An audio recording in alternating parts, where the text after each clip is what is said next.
Hearns, Matchroom Sport, Jason Gavin, Geordie Roar, Tommy Coyle, Master Dart, Daniel Buela, Jojo Dan, Snigger Snig, Eggington, Scott Quig, Pig Face, Crusty Neck, Anton Jet.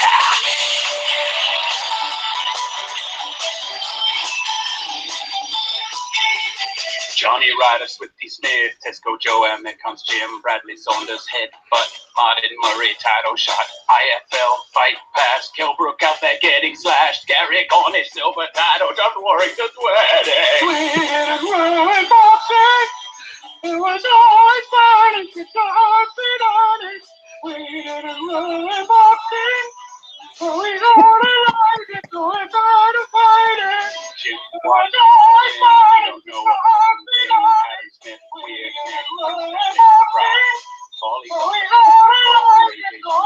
alone, ticket pouts, advertised to millions by Sky. Diamond Belt, Unify, every word's a total lie. Trade fights, Brian King, MGM Hearns in the ring. Gallagher, Dog Pound, the RSPCA's come round. Leeds, Bob, next big part, Rogers out a nose job. It was always fun and such a heart behind it. We got to learn boxing, so we started like it, so we tried to fight it. Thanks to Shep for singing us in there with his beautiful rendition of, I can't even remember what that's called, but that's better than the other intro because people have been moaning about that. So we're going to go with our song for the time being until we come up with something better. Welcome back. A great weekend. Kell Brook lost. Arsenal won the FA Cup. Arsenal won the FA Cup, they did. Wenger signed a new contract. Wonderful. We jump straight into it because we're going to go in depth like we did with the Femi fight. A lot of the rounds are sort of nothing rounds. Well, I've watched it twice with commentary off the second time, just before we got on here. And I got a very different perception than I did when I was listening to Carl Froch's drone on. But that's a standard sort of thing, really. Round one. Let me just get my paper here. Now I've put on this, I know 10-10s are for perverts, but I couldn't really split them in this. So if I was ever to give a 10-10, I think I would probably give one in this round. I know that's open to abuse, and Brian's probably going to burn an effigy of me in a minute, but I think the only thing I did notice in this round was Errol Spence is much, much quicker to the jab than Kell Brook was. Yeah, I'd agree with that. I was just looking at the scorecard. I've not looked at it back, but I gave the first round just because I don't really like to score 10-10s. I gave it to Spence for that very reason.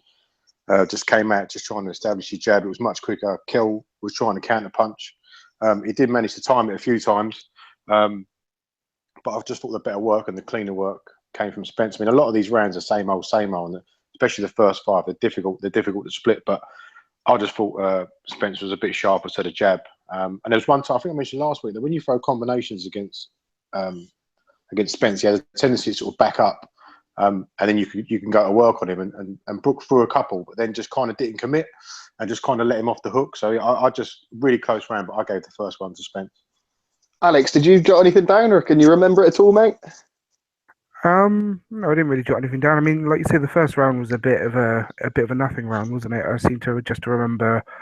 As you say, I think Spence was just controlling the action in the sense that the fight was going the way he wanted. Brook was on the back foot a little bit more. He was, I suppose this is not necessarily part of the first round, but more of an indication of how the fight went early on. It was Brook trying to spoil, Brook trying to really smother Spence as well, which I do give some credit for now and then, but I do think that Spence was probably just edging that round again with his jab.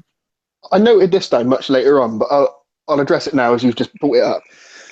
Sean Porter gets a lot of shit for his fighting style, how scrappy and disgusting he is to watch. If you let Kell Brook fight his fight, well, he's not pretty, is he? I mean, it's all holding and clinching. It's just not enjoyable. Like, it's not something you would choose to watch. If you could watch, like, I don't know, you know what I'm trying to say anyway. Kell Brook is similar to that. If you let him fight, he's all grabby and clinchy. He's best. He's only like that with fighters that try and attack him, though, with aggressive fighters. He's only like that against guys that actually come towards him and actually try and fight him. We never see him like that against fighters who are shit because he doesn't need to. Yeah, but I mean, I could knock out Frankie Gavin, for example. I wouldn't need to Exactly. clinch. But So is that? Do you reckon that's just his level? Then he's not on the level of these guys, and he has to fight it depends who you ugly ask. to adjust. It depends who you ask, isn't it? Because some people see that ugly side of boxing as being integral to boxing itself, as being quite a nuance, as being Bernard Hopkins survived off of that sort of stuff like 10, 15 years almost. When he reached his old age, he smothered and he covered people up. I wouldn't say the Brooks level of smothering and grappling was on the level of Hopkins, certainly, but there's an element of it that's talented, and I think there's also an element of it that's lazy and shit. I kind of disagree a little bit with that. I think Spence is quite good at sort of catching punches, and he kind of sort of his defense really impressed me actually, the way he held his guard. And when Brook was trying to throw, Spence is kind of quite good at just sort of, I guess they call it like a sticky punch, and just sort of catching it and then just pulling him down and pulling him in. I thought a lot of times that Brook was kind of, I mean, one of the common themes I've got in notes of going through the fight was Brook just not really on balance. He was off balance a lot when he was throwing his shots and kind of just lunging in and stepping in, and that kind of just helped sort of initiate the sort of inside scrappy work. But I don't necessarily think that was a game plan from him. I just think that's how the fight went. And Spence is quite good at when he throws his jab. If he mistimes it, he does that Hopkins thing where he'll just kind of lunge in. He'll grab on and then start fighting on the inside. I'm not convinced that was Brook's tactic. I think Brook was kind of quite happy to fight at mid-range, and that's where he had most success. I think a lot of that's down to Spence. Well, I suppose with the Southpaw Orthodox, you always get a bit of a scrappy fight as well, don't you? Yeah. It's never the most cleanest one you're going to see. But anyway, on round 2, when I watched this the first time round, I actually thought Kell was landing a lot of these shots because you get skewed by the commentary and the noise of the crowd. But Master, you pointed it out, and a lot of these, they're bouncing off Errol Spence's guard. He's catching him. So yeah, I thought Brook had a better round in round 2. He did. He's a lot more active, but the shots aren't really getting through. They're not hitting the target. They're hitting forearms and gloves. The odd one gets through, but it's nothing substantial again. So the cleaner work was coming from Spence. Yeah, I think the cleaner work came from Spence all night. To be fair, the whole fight was scrappy, and Spence definitely ain't no slickster. Far from it. But I've got a note here that said like Spence was pretty much shelled up in that round. And it was Brook that was kind of landing better shots. I've got here like it was in terms of like combination punching and angles and like punch variations, and that it was a good Brook round. But as you say, there was not a lot getting through clean. Spencer's got a good defense. We showed a good defense. To my eye, it kind of looked that it was going Spence's way, as in the pace of the fight. I didn't think Brook wanted to fight that hard around that early on, if you know what I mean. I think he'd be better off easing his way into it, whereas he was made to work a lot harder than he probably wanted to, especially earlier on.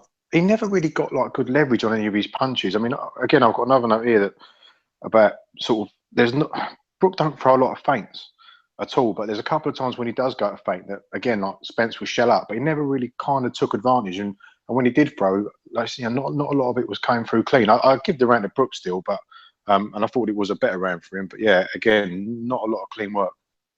All fight, really, to be fair. Alex, you got anything to add, mate? No, I can't really remember the differences between the first early rounds. Again, it was a lot of the similar work, wasn't it? It was very slow, very equal pace. I think I gave the second to Brook actually, but yeah, I give the second to Brook. Yeah, I can't remember exactly why. I think he just performed with a little bit more output in that round. Yeah, that's what I've got. I've given it to Brook through output alone, not through any cleaner work because it's coming from Spence, but there weren't enough of it. Round 3. I've got a good counter from Spence earlier on that I wouldn't say it hurt Brook, but he definitely felt it. And then a good body attack anytime Kell goes to the ropes, which whether this was purposeful or not, Brook was retreating to the ropes quite often, and Errol Spence would just rip a few body shots. His body attack was good for the opening half of the fight, in my opinion. Yeah, I'm exactly the same. I've got like a scrappy round, a big right hand I've got from Spence. A lot of single shots from Brook. Again, he kind of never really committed to his work. He was never managed to really set his feet and properly let his hands go. But I've got as well like Spence much more aggressive in this round, especially in the first half of the round. Came out, started to land those body shots, started to push Brook back. I've got a good finish from Kell, which evens up the round I've got again. second half of the round. I've got a good finish from Brook. Same thing. But who did you give that round to? I gave that to Spence. That one. I gave that to Spence as well, purely because I gave the first one to Kell, and it was pretty close. Again, like Brook. Again, I've got here like Brook's trying to counter again, where Spence was just he was more aggressive. He did start to push to Brook back, and I definitely think Brook felt that round. I think at that point, I think he knew that he was in a real fight at round 3. Well, there was no Jeff Lacey. No, there was definitely no Jeff Lacey or no Gavin in that round. Round 4, again, I've just noted Spence's bodywork again because it's sustained and it is doing some damage. Yeah, he starts to sort of like his game plan. I mean, I've got to note it here. Brook too much headhunting, not enough body work from him, and more body work from Spence. Spence seemed to have like a much better game plan, as in, I'm going to slowly chip away at that body. I'm going to slowly slow this man down who's come down from 160 to 147, get him later. He's sort of done he kind of made sort of steady but very, very slow gains throughout the fight. Whereas Brook kind of stayed the same, didn't he, throughout in terms of like the first 5 or 6 rounds. He never kind of I didn't think he mixed it up particularly well, but you could very, very slowly see Spence sort of closing the distance, getting closer, landing more body work, roughing him up. But it was very slow. It wasn't like a big change. It was just happening gradually. Well, I'm not sure if this is Kell or his team, but there didn't seem to be, well, there was no plan with the Golovkin fight. But I don't believe they went into that with a plan, even thinking they had a chance of winning it. But even in this, there doesn't really seem to be that much of a plan, like you say. It's just go out and see what you can do. Yeah, from what I can figure out so far. Yeah, it seemed the only thing the only sort of constant pattern is Kell trying to counterpunch, land his own jab, going over the top of Spence's and land his right hand as well. To me, that was the constant. But everything else, he seemed to be reacting a lot to what Spence was doing. But again, there's not a massive gulf between the two in these early rounds. It was just Spence just doing a little bit more.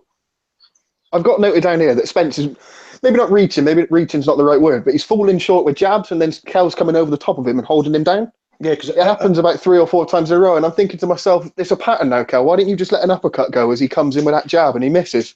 Yeah, he tried because he's coming forward, his head's falling in, so just try and catch him with an uppercut. I think he tried a few uppercuts but missed. But I definitely had some notes as well, just sort of overall notes that at mid-range, that's where I found Spence was overreaching and just not getting much success. He was much better on the outside or when he got in close. And I'm going to sound like a broken record. I think every time we do a pod, we talk about the lack of British fighters inside work. It's just a constant theme, isn't it, for all of them? Yeah, there was definitely. I've got this noted down a few times again. Up close, the golfing class is clear to see.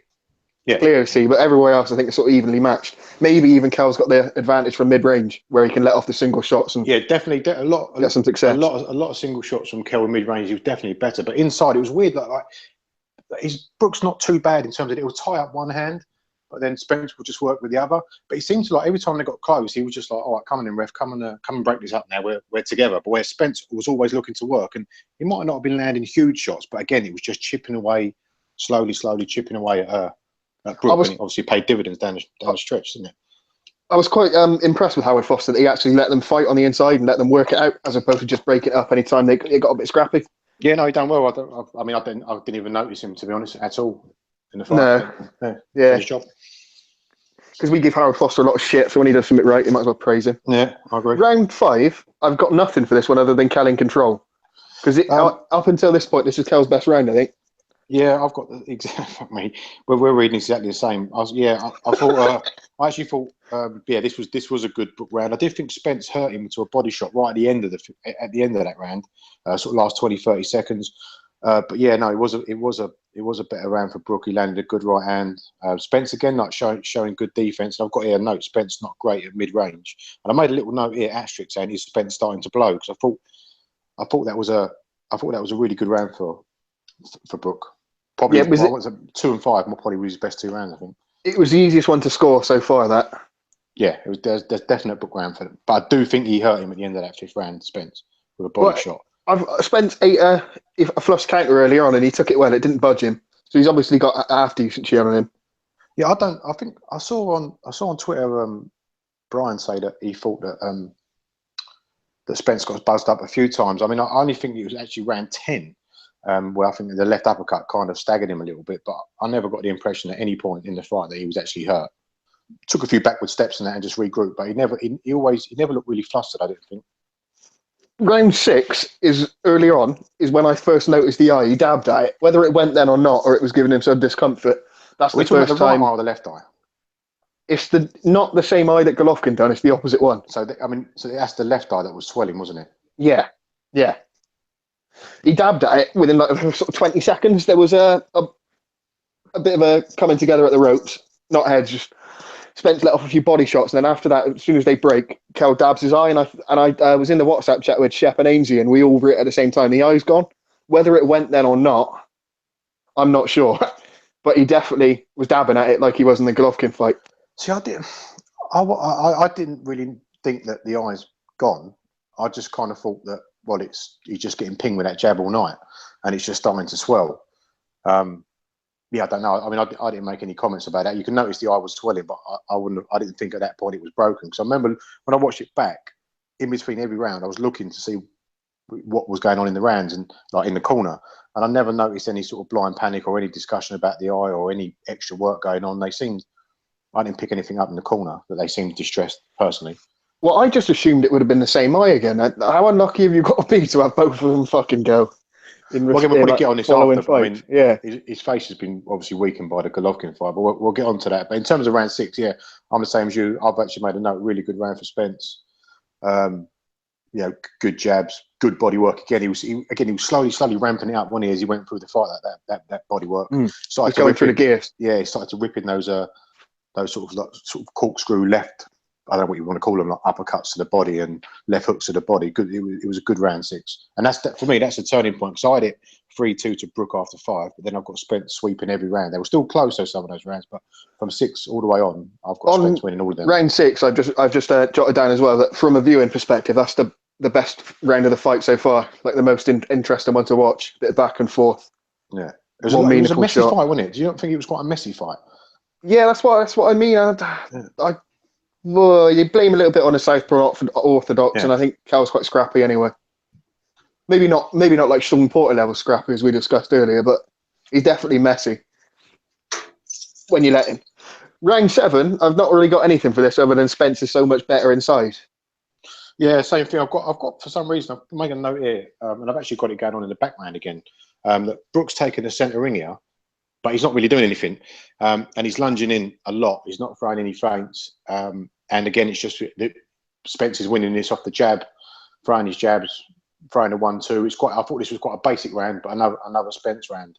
But Brook is sort of coming forward, trying to engage, but he's just not doing anything. And it's a lot of those sticky shots. Every time he does throw a shot, Spence seems to be really good at sort of catching them, dragging him down, and then working on the inside. Another thing I put down, I jotted this down the first time I watched it with a commentary on, that the narrative has changed now from Kell being in control and 5 rounds up to now he's showing bravery, and Errol Spence isn't Jeff Lacey or whatever they were saying. So there we go. That's how Sky can quickly change a narrative. Just flip a coin and it changes straight away. Well, it was. You can kind of. I mean, I obviously wasn't there, but you can tell just by the atmosphere in the crowd and stuff. It's slowly. You could see it's now starting to turn sort of bigger. Where the first 5 are close, 6 is a good round, 7, and you can just see. I think it's the next round in round 8 we'll get to. That's when I've sort of made a note that Brook looks really tired now.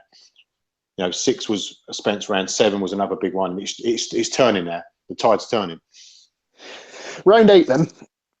I didn't really got anything like technical to note down with this. All I've put down is when you let Spence come forward at you, he's just as happy as a pig in shit. But when you put him on a back foot and make him go backwards, he's not so great. But offensively, he's brilliant. I said that last week that if you're watching the Bundu fight, when you come at him and you throw 2s and 3s, he will shell up. He goes back in straight lines. He doesn't really spin off.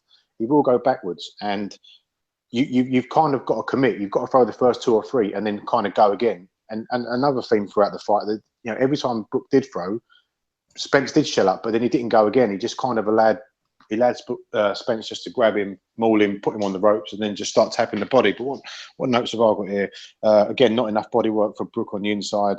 Good combinations from Spence, and I've got again Brook sort of falling around and lunging in a lot in this round, and he started to look tired and he's starting to get ragged in round 8. Round 9 is when it really started to turn. The eye's looking horrible now. Like there's clearly something wrong with it, whether it be swelling or it is broken. There's some really nice single shots from Spence now. He's just quite happy dominating. And in the last 30 seconds, kell is hanging on for dear life. The bell sort of saved him, in my opinion. Yeah, again, it's the Another body 10 shots. seconds, he'd have been down. Yeah, it's the body shots. It's the jab. It's the straight left hand and the left hook. They're all kind of starting to land. But Brook again, even ran. What ran he on 9 now?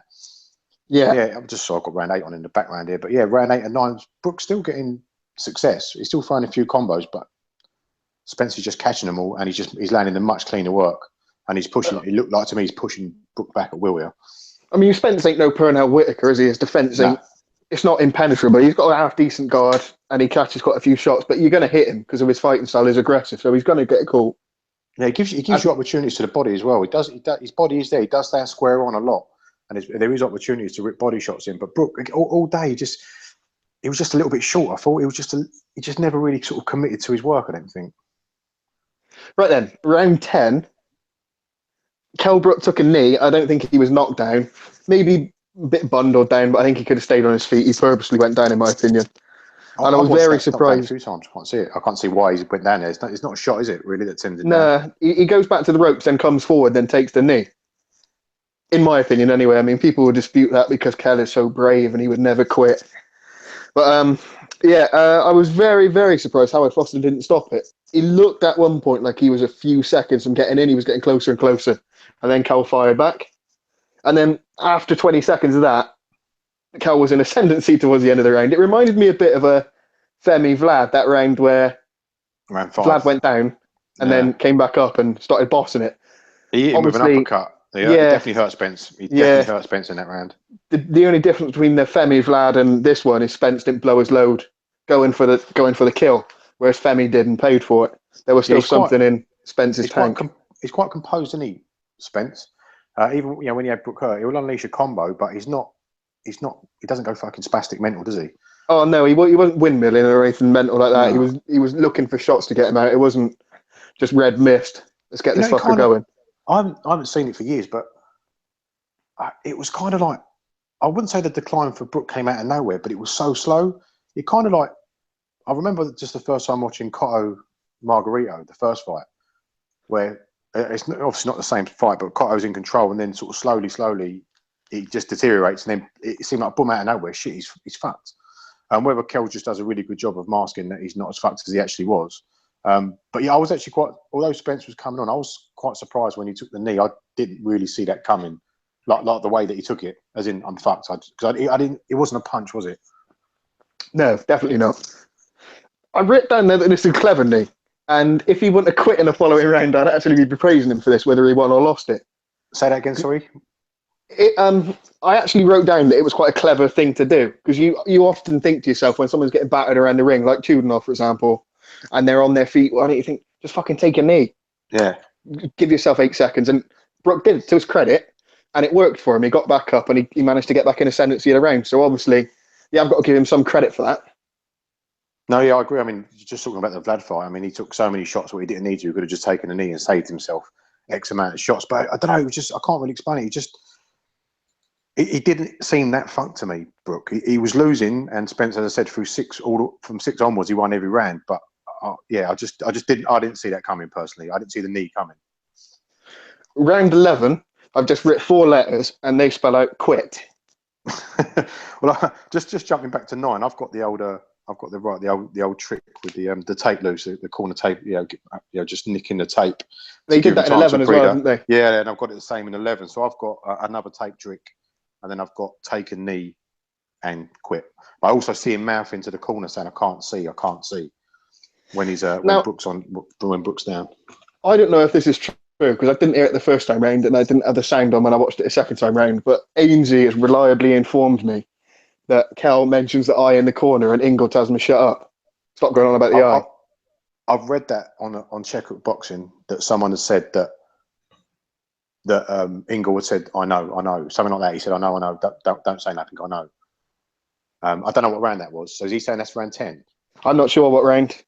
Right. All I know is that, well, I don't know this for a fact, but Ainsley said it. And I've seen someone comment that on Checkbook Boxing, say that's a similar thing.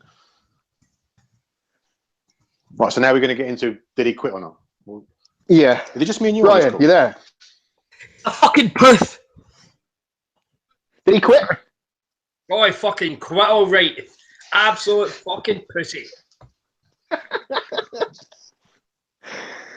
Alex, Talk us through it. did he quit? Of course he fucking quit. He quit. There's no two ways about it. He quit. I've got my own little rant about this, but I'll let Brian go first. Brian, do your thoughts about the fight first before you go on to the quit, because then you'll just blow your load, wouldn't you? And start Right. calling him a puff and you hate Orlando Cruz. So go through the fight first, my friend. Right. See the thing, see when I was scoring the fight, I got the impression that I was scoring biased towards Spence because the scorecards on Twitter were absolutely pandemic, man. It was like, Agreed. if it was like a case of, you know how like I was scoring like the Brook Porter fight, and I was scoring it differently for most people as well. I was like, am I that biased? And I honestly don't believe that I score fights that are biased. I don't think I do that, but people had, I don't know if it was macho. Maybe it wasn't macho, but there was people that had Brook 5-1 up, and I was like, it was you know the two rant lads, Kenny, Keith, and Vince. One of them had it 5-0, and one of them had it 4-1. 5 rounds gone, and I'm thinking, what the fuck are you watching? I used to like you two. I had it 3-2 Brook after 5. I don't see any way you can, when it gets to 6 rounds, you can either have it any wider than 4-2 to Brook, and that's the absolute widest.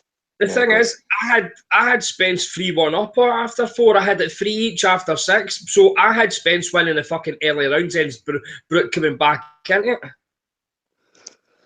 Well, yeah, because we said we had round 5 as Brook's clearest round. Yeah. A lot of those rounds are close.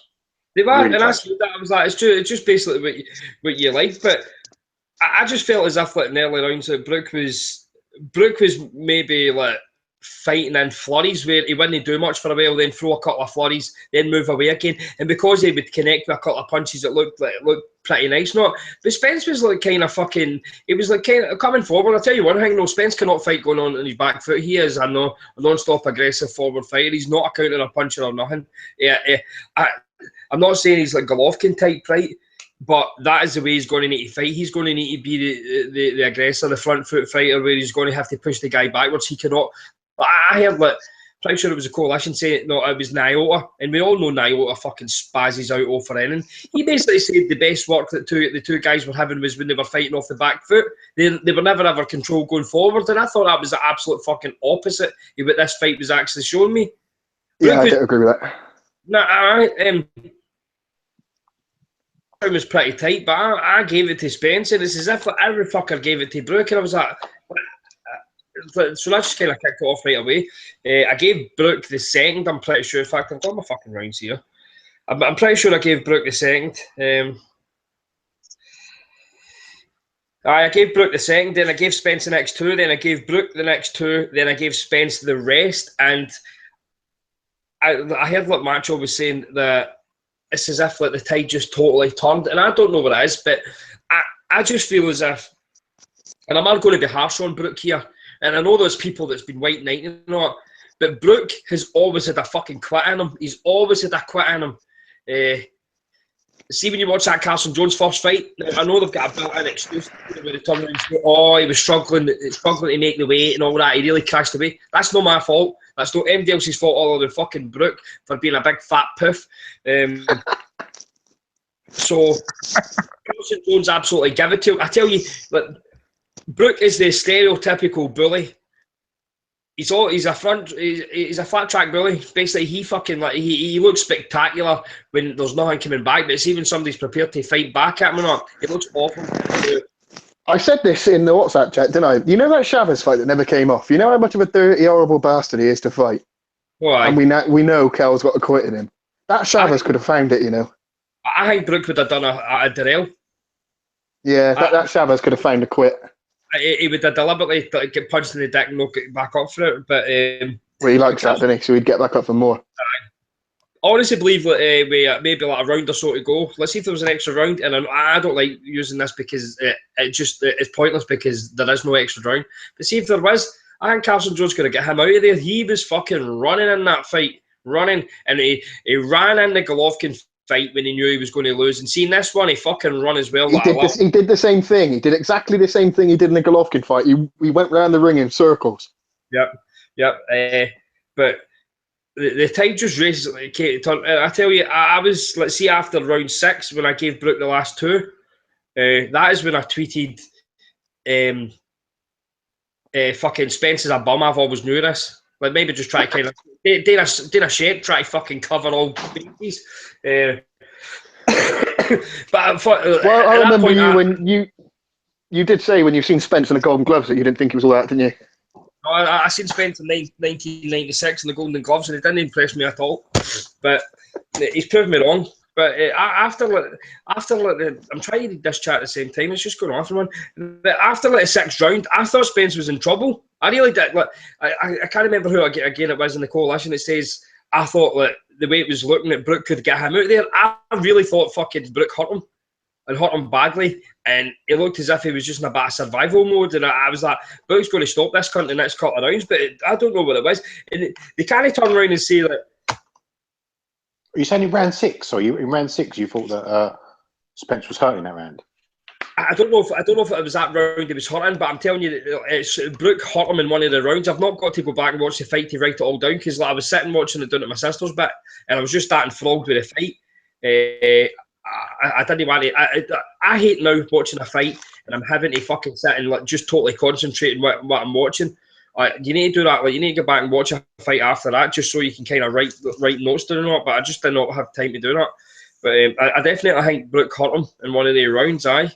And after round 6, I honestly thought that Spence was going to get stopped in the next couple of rounds. It's not as if round 7, 8, 9, 10, whatever, like Spence actually adjusted to anything that was happening. He didn't even do what I thought. I says that like Brook was susceptible to overhand rights just because he never had his left hand up. He would never ever, if you want, like mine, the fights were on in the background, and every fucking fighter that Brook was fighting kept tagging him with an overhand right. Spence didn't do that. Spence was so left hand happy. It was basically he was like jabbing. He was using a left hook. Hook and he didn't left body. That is constantly what he was using. Like he did not use the right hand like much for me at all. But the jab, his jab was the key. I mean, he's got a much longer reach, and he throws that jab long. That's a long jab. He established it. I thought he established that jab early and well. When you could tell by Brook's right eye or left eye, sorry, that Spence was finding a home for that jab. Well, that is true. I do think though that he didn't use his jab as much as I thought he should have done, because it looked as if he had a pretty decent jab. He didn't use it as much. It was a body work, wasn't it? He was a body work. I think that's where Spence. I think the fight was probably one on the inside. And this is what it comes back to. But Brook was fucking fine after the first 6 rounds coming into it, but see, as soon as that body work starts taking effect, he's got a quit in him. He doesn't like it. And this is the whole fucking point of why I started hating Brook in the first place. I was a massive Brook fan. And this is where I started talking to Mark McFarlane round about the Brook Hatton fight, because this is how, I don't think I've ever told him this, right? But I'll tell him anyway, because I like to laugh at myself. And Mark always slags me. This is how me and Mark McFarlane got friendly on Twitter. It's round about the Brook Hatton fight. And I think it was Brook's team saying that he's not really watched much videos of Matthew Hatton. He's been watching videos of his brother, Ricky. And that's how he's got the... He's timed his style to prepare for Matthew Hatton. The Mark says that was dumb as fuck, right? And it is, but because I really like Brook that much, I turned around and says, why train for Matthew Hatton when you can train for the better brother?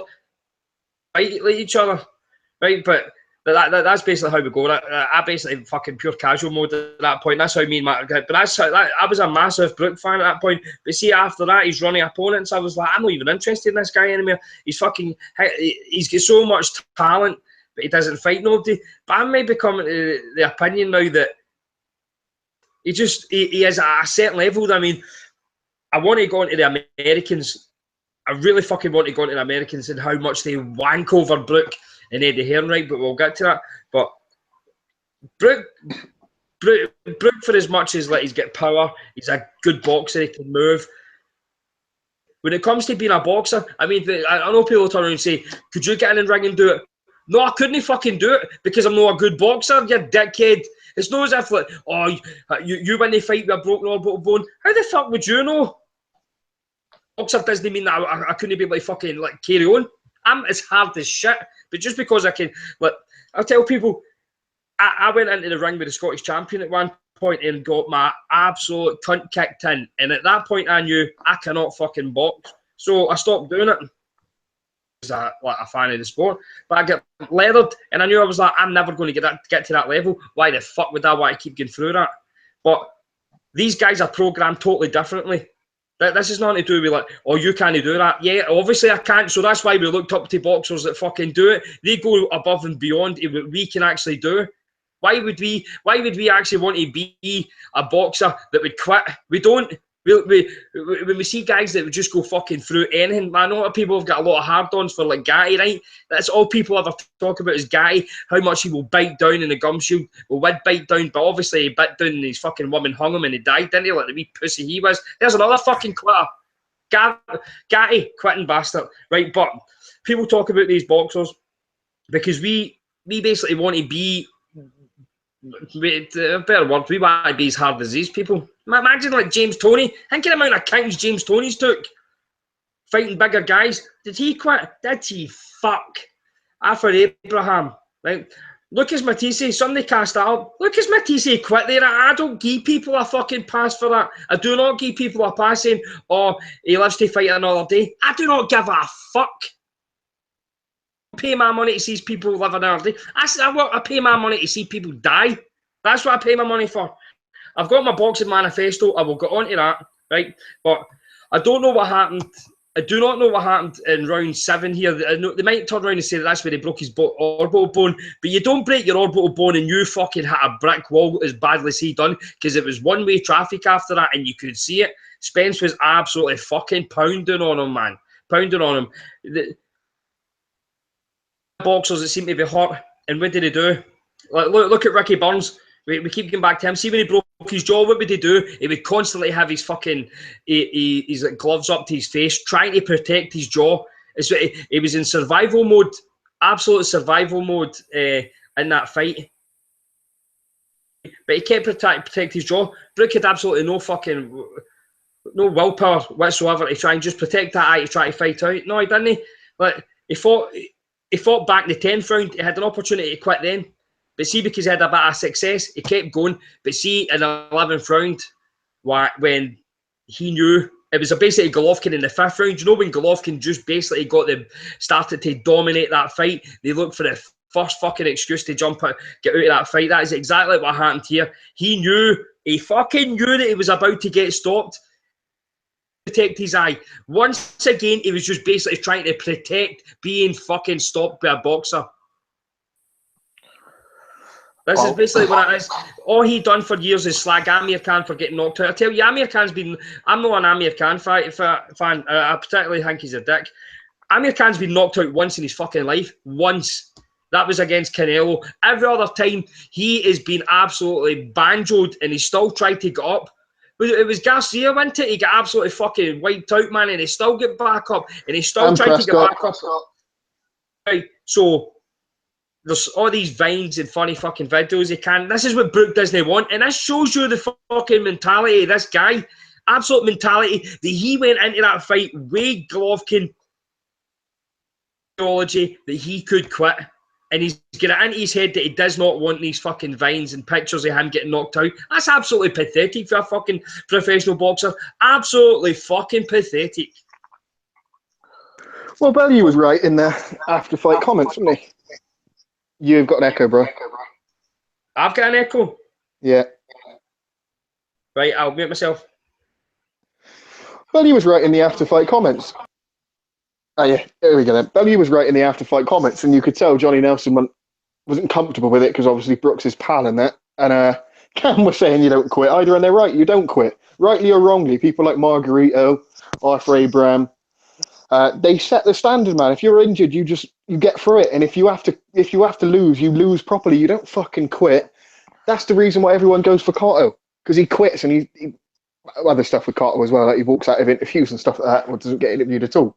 But he's not the first person who's ever been injured, and a lot of boxing fans seem to think that he would have won the fight, both fights, madly enough, if he wasn't injured. Yeah, but the thing is, the only thing that annoys me about these injuries, he's not tripped over his stool, has he, or something like that? He's got punched in the head. Someone didn't put a banana skin on the way up to the ring, and he fell over and hit his eye. He was punched in the face in a boxing match. This quit, right? If you forget that it's Brook and you forget that it's Hearn, and it's hilarious. Like, does a boxer take a knee and say like no more? Yes, he does.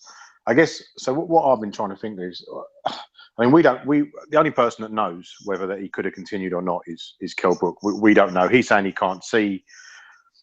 You know, yeah, I'd like to see him gut it out, but you know, only he knows. But I guess if the fight had been the other way around, let's say the Auckland Bowl has gone in round 7 as it's gone, but it's Brook that dropped Spence in round 10, and the tide's turned the complete opposite way, and you know, Brook is up on all the scorecards, and he's just got to see out the last minute and a half of round 11.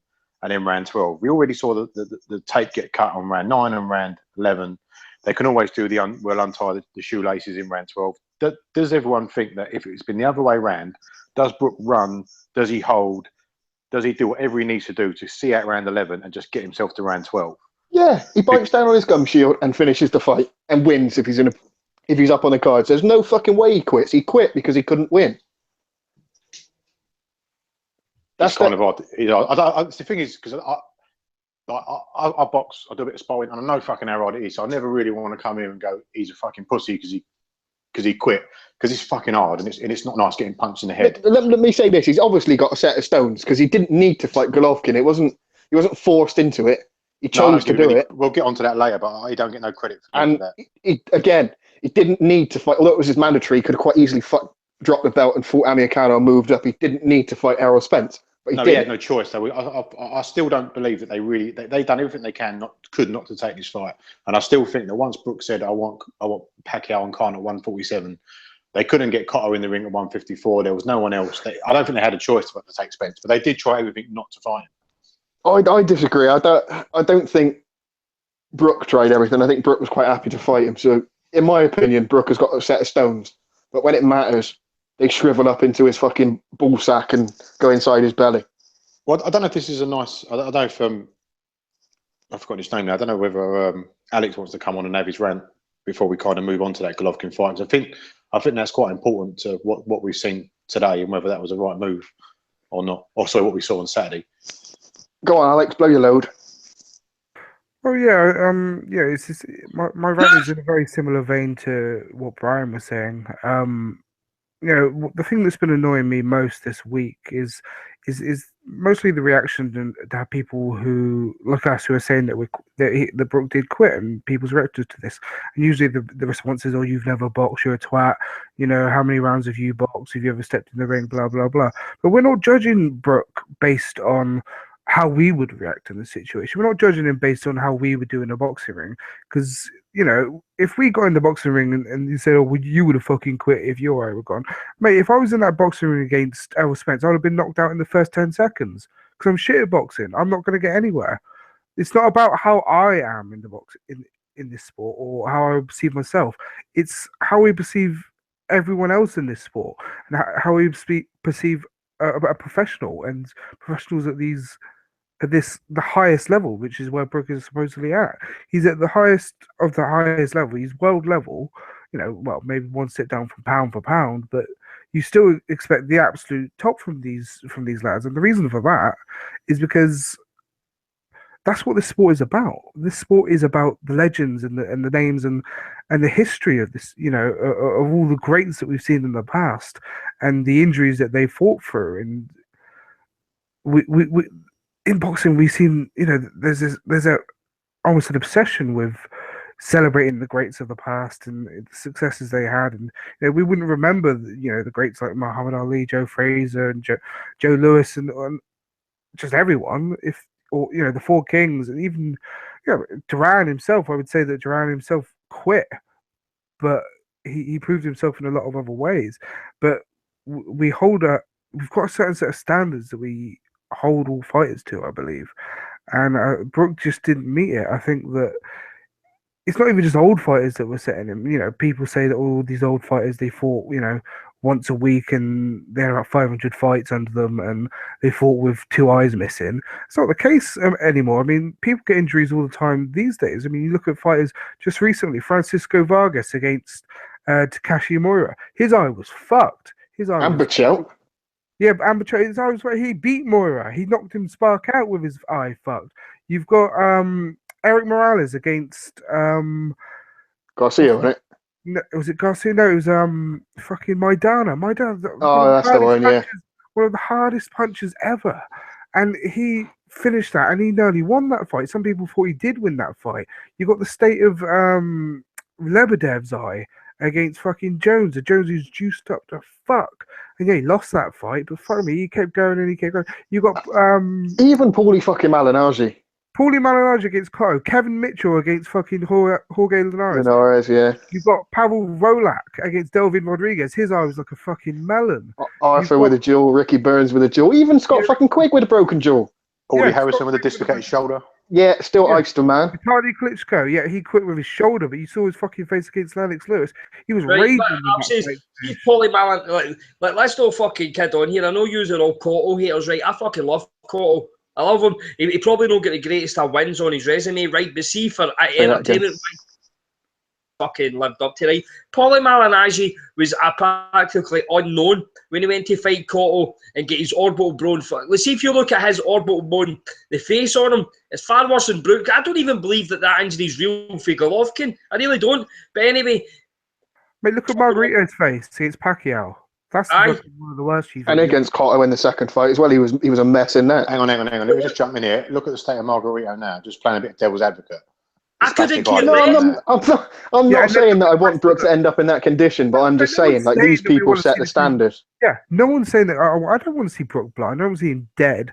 But I'm saying this is the standard that we set for professional boxers because other professional boxers at this level. Alex, it's not what we set; it's what his contemporaries set for him. That's fair. And Exactly. Because we ain't to judge. We ain't to say, oh, they should do this, they should die for us. No, I don't want to see anyone die. When Blackwell got injured, man, I like Blackwell. I didn't want to see that. I don't want to see that to happen to anyone else. But, no. I'm sick of people bringing up Blackwell here, right? No. I know what you're going to say, and I'm not relating that to Brook. I'm just saying I don't want people to die in the ring. It's not something I think. Well, you don't, right? But see, with the likes of like Blackwell had a second opportunity, and he's fucking in that condition because of absolute stupidity. Nobody want like. He was playing with fucking death himself, and I don't want people bringing Blackwell in this because it's not the fucking same situation. He was fine apparently after the Eubank fight. He was fine apparently. He went back into the ring and fucking sparred with a screws. That's not the point I'm trying to make. I'm trying to make is that no one wants to see that after a fight. You don't want to see someone get stretched out. It's not pretty. My manifesto is going to argue differently. Yeah, well, you're a prick, so there we go. But still, like no sane person wants to see someone get beaten to death or beaten after death in the ring. It ain't a pretty sight. All we're saying is he could have carried on that fight. He was in no danger. He wasn't taking clean shots. I was going to say he wasn't getting that kind of beating. It wasn't like Nagomedov when he was in the corner saying my face hurts and it's hot. I mean, that's scary. That's when you should think you're right to quit. Then that ain't right. But with Brook there, he was in no danger of any serious injury to himself. And if you watch round 11, he actually throws a really nice combo right at the start of round 11. The only person who's saying I could have went blind is Brook. Do we believe him? Of course he's going to lie, isn't he? Of course he's going to make it sound like he's more injured than he is. Do you reckon he wanted to? I don't really think he wanted to quit. No one wants to quit, especially not on your hometown fans. So he must have been injured, but he still quit. It's still a quit. He's got even more higher standards set against him because he's in this scenario against this opponent that he apparently really wanted to fight in front of nearly 30,000 fans. He's got this standard that he needs to uphold because it just has to. It's insanity. And like I say, we're not expecting him to fucking die or anything, become permanently injured. We just want him to stand up to basically what his contemporaries are doing, which is continue on. I honestly do not give a fuck if he lost an eye. He's got. Yeah, that's because you're weird. Let's get that right. You're not right. Most normal people would not want to see Kell Brook go blind. But when they go blind, he's got two fucking eyes. I'm saying, just like the worst case scenario, no one would want to see him go blind. No one would. Yeah, again, you're weird. Imagine like you're just sitting fucking chilling out on a Sunday morning, right? Just you know what? I'm just going to stay in bed. I'll chill with my dogs. Just talk to me. You put on Sky Sports News, and Brook's on Sky Sports News with a patch on his eye. You try to tell me that's not funny, and he's saying I can't see you with the fucking right eye now. You try to tell me that. I wouldn't find that funny. I wouldn't find it tragic because he's got another eye, but I would think, fucking hell. It comes down to that. He doesn't have. I mean, Bellew after in the IFL interview, he just kept saying, "You just can't. You just can't. You just can't stop. Your brain shouldn't even think I should stop." And then maybe just Kell doesn't have that instinct because a lot of fighters wouldn't even think I could go blind. They wouldn't even enter their head. It's just this is something from Paulie. I've got to see it out. Paulie Malignaggi. This is like paraphrasing. He said in the corner every time he went back to the corner in the Cotto fight, he said every fibre of his being was telling him to quit, but he still got up and went for the next round. That's just what you do, innit? That's what the ones who are made from different stuff or the right stuff. If you're boxing, expect from the highest levels, I think, and that's why boxing is the greatest sport to us. So it's why we see these legends and why these legends are remembered by people, and the people who don't do it aren't remembered essentially. And if you don't want to be that, fine. If you think that every part of your health is more important, then fine. But again, we hold you to a certain standard, and I think that Kell obviously didn't live up to it. And the problem, I think, is that all these people are saying, "Oh, we don't care about his health, we don't care about this and that." Where do you draw the line with it? Should he have even got in the ring in the fucking first place? Because anything can happen in the boxing ring. Literally anything. He could take one punch and he's dead. Whose fault is that? It's nobody's fault. These accidents happen. It's fucking boxing. You see it all the time in other sports. Accidents happen. But, the majority of the time, the injuries that these boxers sustain are not fatal. They're not even long-lasting. The biggest fatalities that ever happen in boxing aren't due to damaged eyes, broken jaws, broken fucking noses, broken faces. It's due to things like dehydration, poor preparation, and things like that. Or just a bleed on the brain, isn't it? When that's just dumb luck, I'm afraid. Or poor fucking medical assistance from the ring side. Yeah. Barry Hearn, you fucking cunt. Right, do you want to move on from this and go on to some happier news with George Groves, or do you just want to carry on slagging Kell Brook? Well, I mean, I just want what everyone's thoughts are about the Golovkin fight, because we all said at the time it was a stupid move to take that fight, and you kind of you're risking a fighter's health before he's reached his like talent potential, and also before he's reached his like monetary earnings potential. So yeah, he's got his face broken by Golovkin. I think Hearn has sort of said since that Brook was paranoid about after the Golovkin fight and what the doctor said to him about his orbital bone. He's gone into the fight with that in his head. Just wondering like how much blame that we put on sort of Hearn and Kell Brook for taking that Golovkin fight, because I actually think that watching this fight, seeing this fight twice, I think Kell Brook to me proved that he can fight at this level, and it's probably just that 10% extra that he needs at the highest level, which probably Golovkin's beaten out of him. And I actually think it's quite sad because Brook, I rate Brook. I think he's a real good talent. Yet that Golovkin fight, he's chased the short-term money, and it looks like his career's fucked now because of that. Just wonder what everyone's would he have quitted his fight no matter what, or do we think the Golovkin fight played a big part in it? Because I don't. Well, my personal opinion is I don't believe he wanted that Golovkin fight. I think he was forced to take that. You know how Hearn says only took him a matter of minutes to agree to the Eubank deal. This is the way I've worked this out here, right? Hearn says the Amir Khan fight was a £10 million fight. Okay.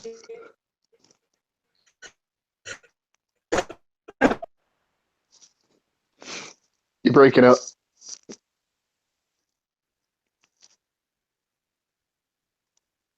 Go again. No, your sound's really bad, mate. Call back in. You sound like a robot.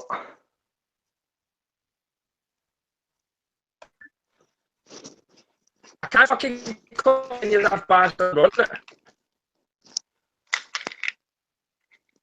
I can't hear what you're saying.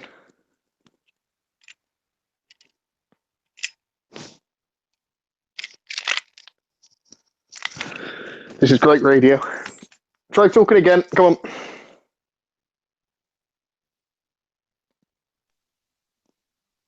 Well, this is riveting. No, still shit. You can go. No.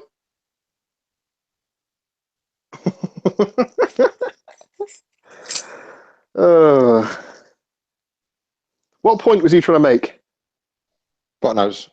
Just quickly, where do we think Brook goes next? What do we think he does next? I think he retires, unless he can get can.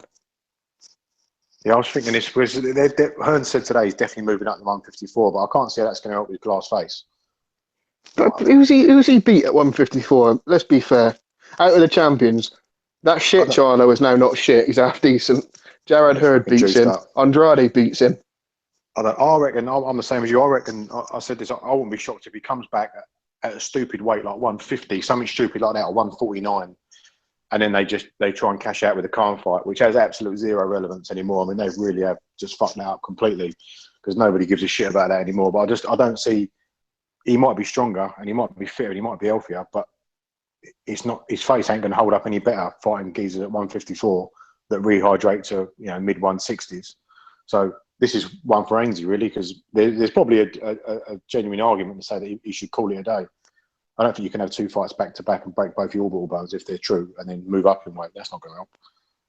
And that's why I think it's quite a shame, really, because I think he's a real talented fighter, and it's greed from Hearn and it's greed from Kell. I mean, they've overstated their worth so many times before with the Chavez fight and the Alexander fights that fell through. And it's just a shame that he's jumped up to 160, and that seems to be the fight that's absolutely done him. I believe they would have beat Khan if they would have faced him. They should have took the short money for the long-term sort of reward. Yeah, I mean, if he'd done the Alexander, done Chavez, he would have made, and the Khan fight, they would have made more money than he made for these two. I'm convinced of it. Yeah, like I did a tweet, and it was half sort of tongue-in-cheek, but his career has been losing to Golovkin and chasing Khan when Khan was a lightweight around. That's his legacy. Yeah, and it goes back to the quit thing. Really, he's not in the business for legacy, is he? He's not in there to have his name written in lights. He's in it for the money. And I think going all the way back to the Frank Warren days, Frank Warren would say about him and his old man and how money driven they were and how risk averse they were, and it was just all about money, money, money. I just think it's a shame because I do believe Kell Brook's a world class fighter, and I think he proved it against Spence. But as I said, it's just that extra 10% that looks like Golovkin's beaten out of him. What he does next, I don't know. Because as you say, I mean, the IBF is quite open, I think. Is it Hurd that's got the IBF belt? Yeah. I think the top couple of spots in those rankings are vacant, so he might go that route. But as you say, I wouldn't fancy him against any of them. Yeah, that's better. I don't know what was the matter with there. Like, my internet was kind of breaking up. I thought that I thought it all cut off as well. It told me it cut off the call and everything as well. Right. Right. The point I was trying to make is, like Hearn says that the Khan fight was like a £10 million fight. Khan was happy with that. Khan wanted 70% of the money, and Brook fucking wasn't happy. Brook wanted 50-50, but Khan says no, it's 70-30. So Brook was getting £3 million for that. Okay, and he wasn't fucking. He said that wasn't enough. He fights Golovkin, and he gets £3 million for Golovkin, right?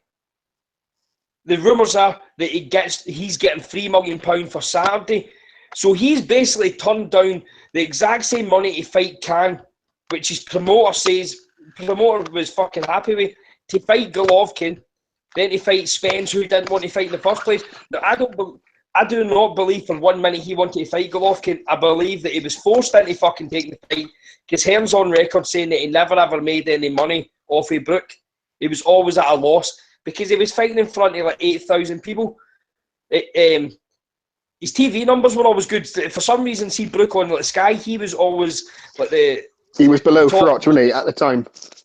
Like Frotch and like when Femi come on, like eventually, like Brook was the main guy, so it was mad like that. The fans would turn up and watch him in Sky, but he's basically turned down money to take harder fights, all because his pride wouldn't allow him to fucking take the shorter money if he can. It was absolutely fucking stupid.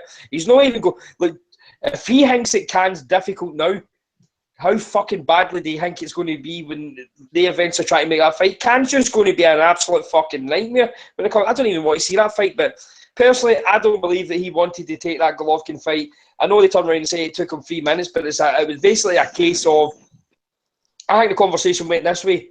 Brook, you're a homosexual, right?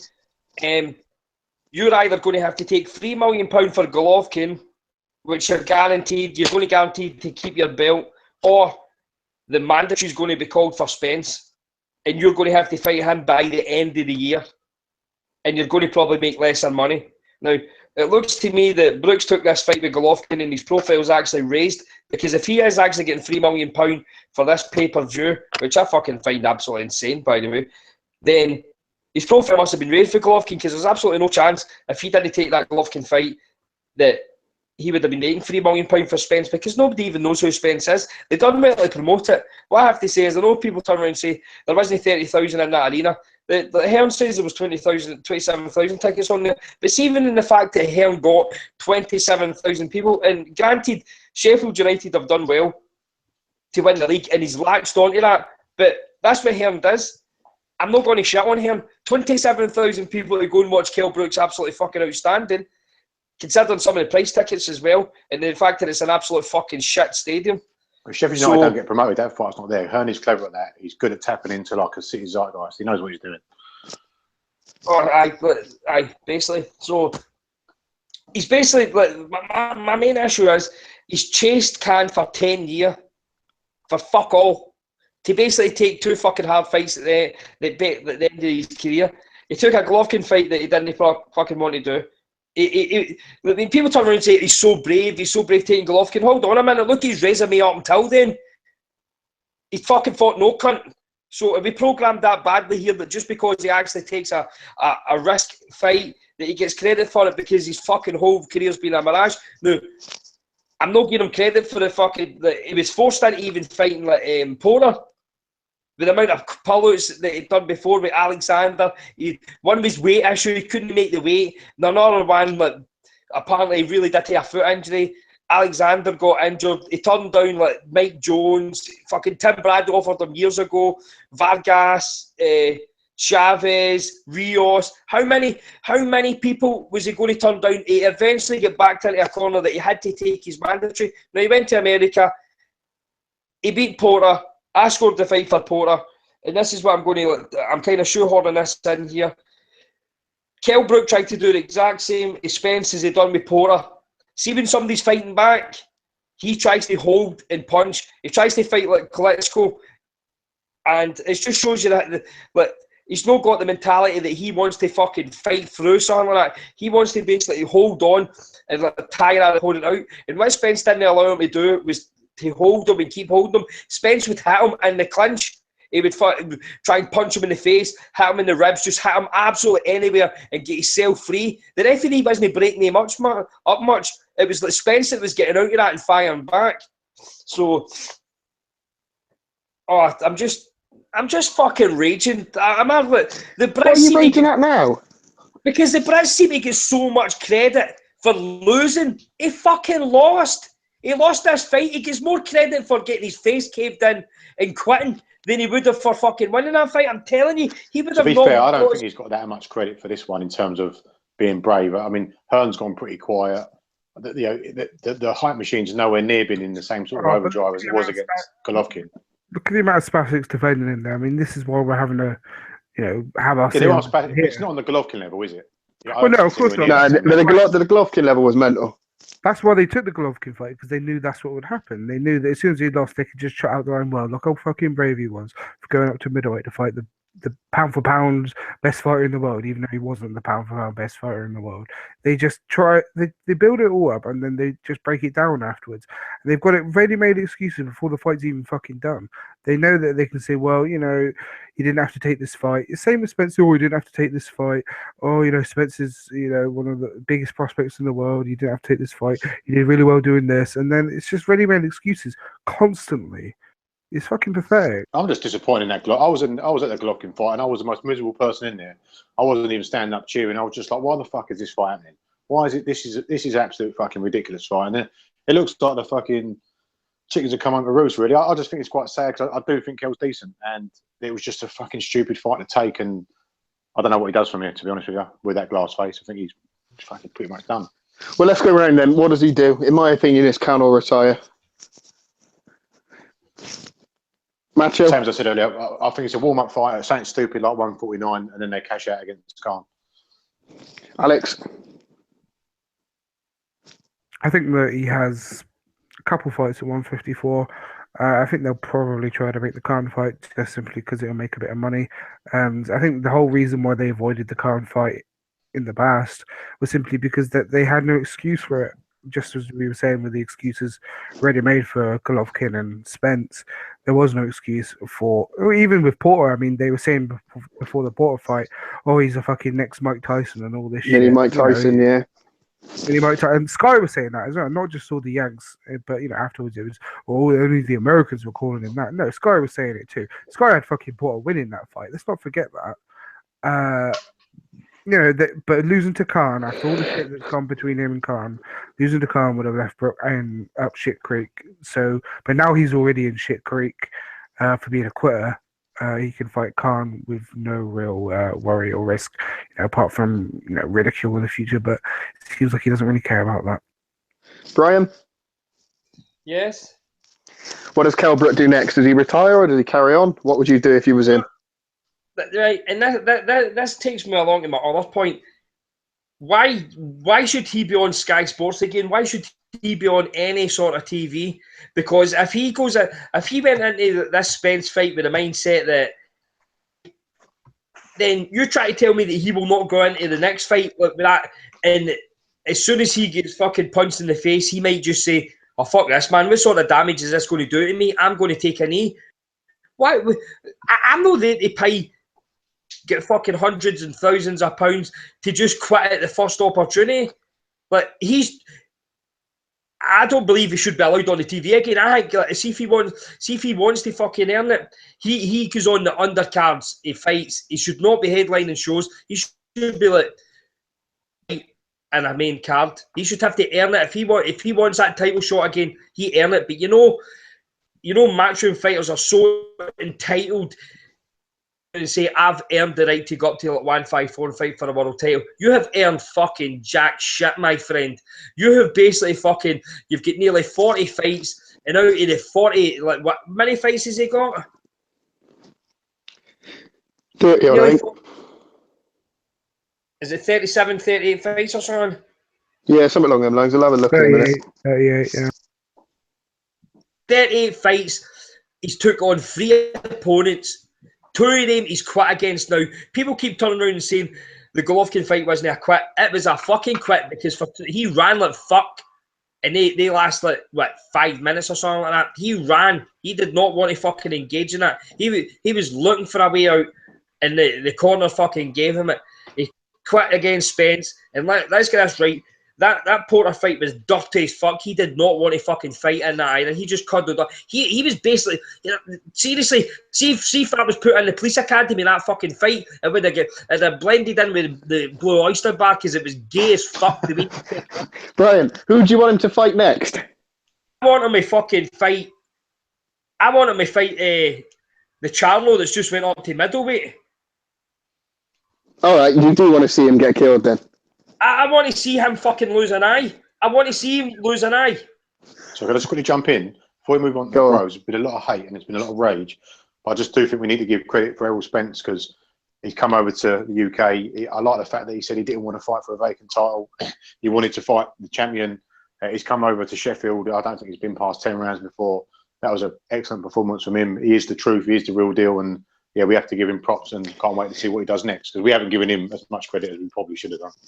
Yeah, I echo that, and I hope he doesn't get PBC'd and we don't see him till this time next year.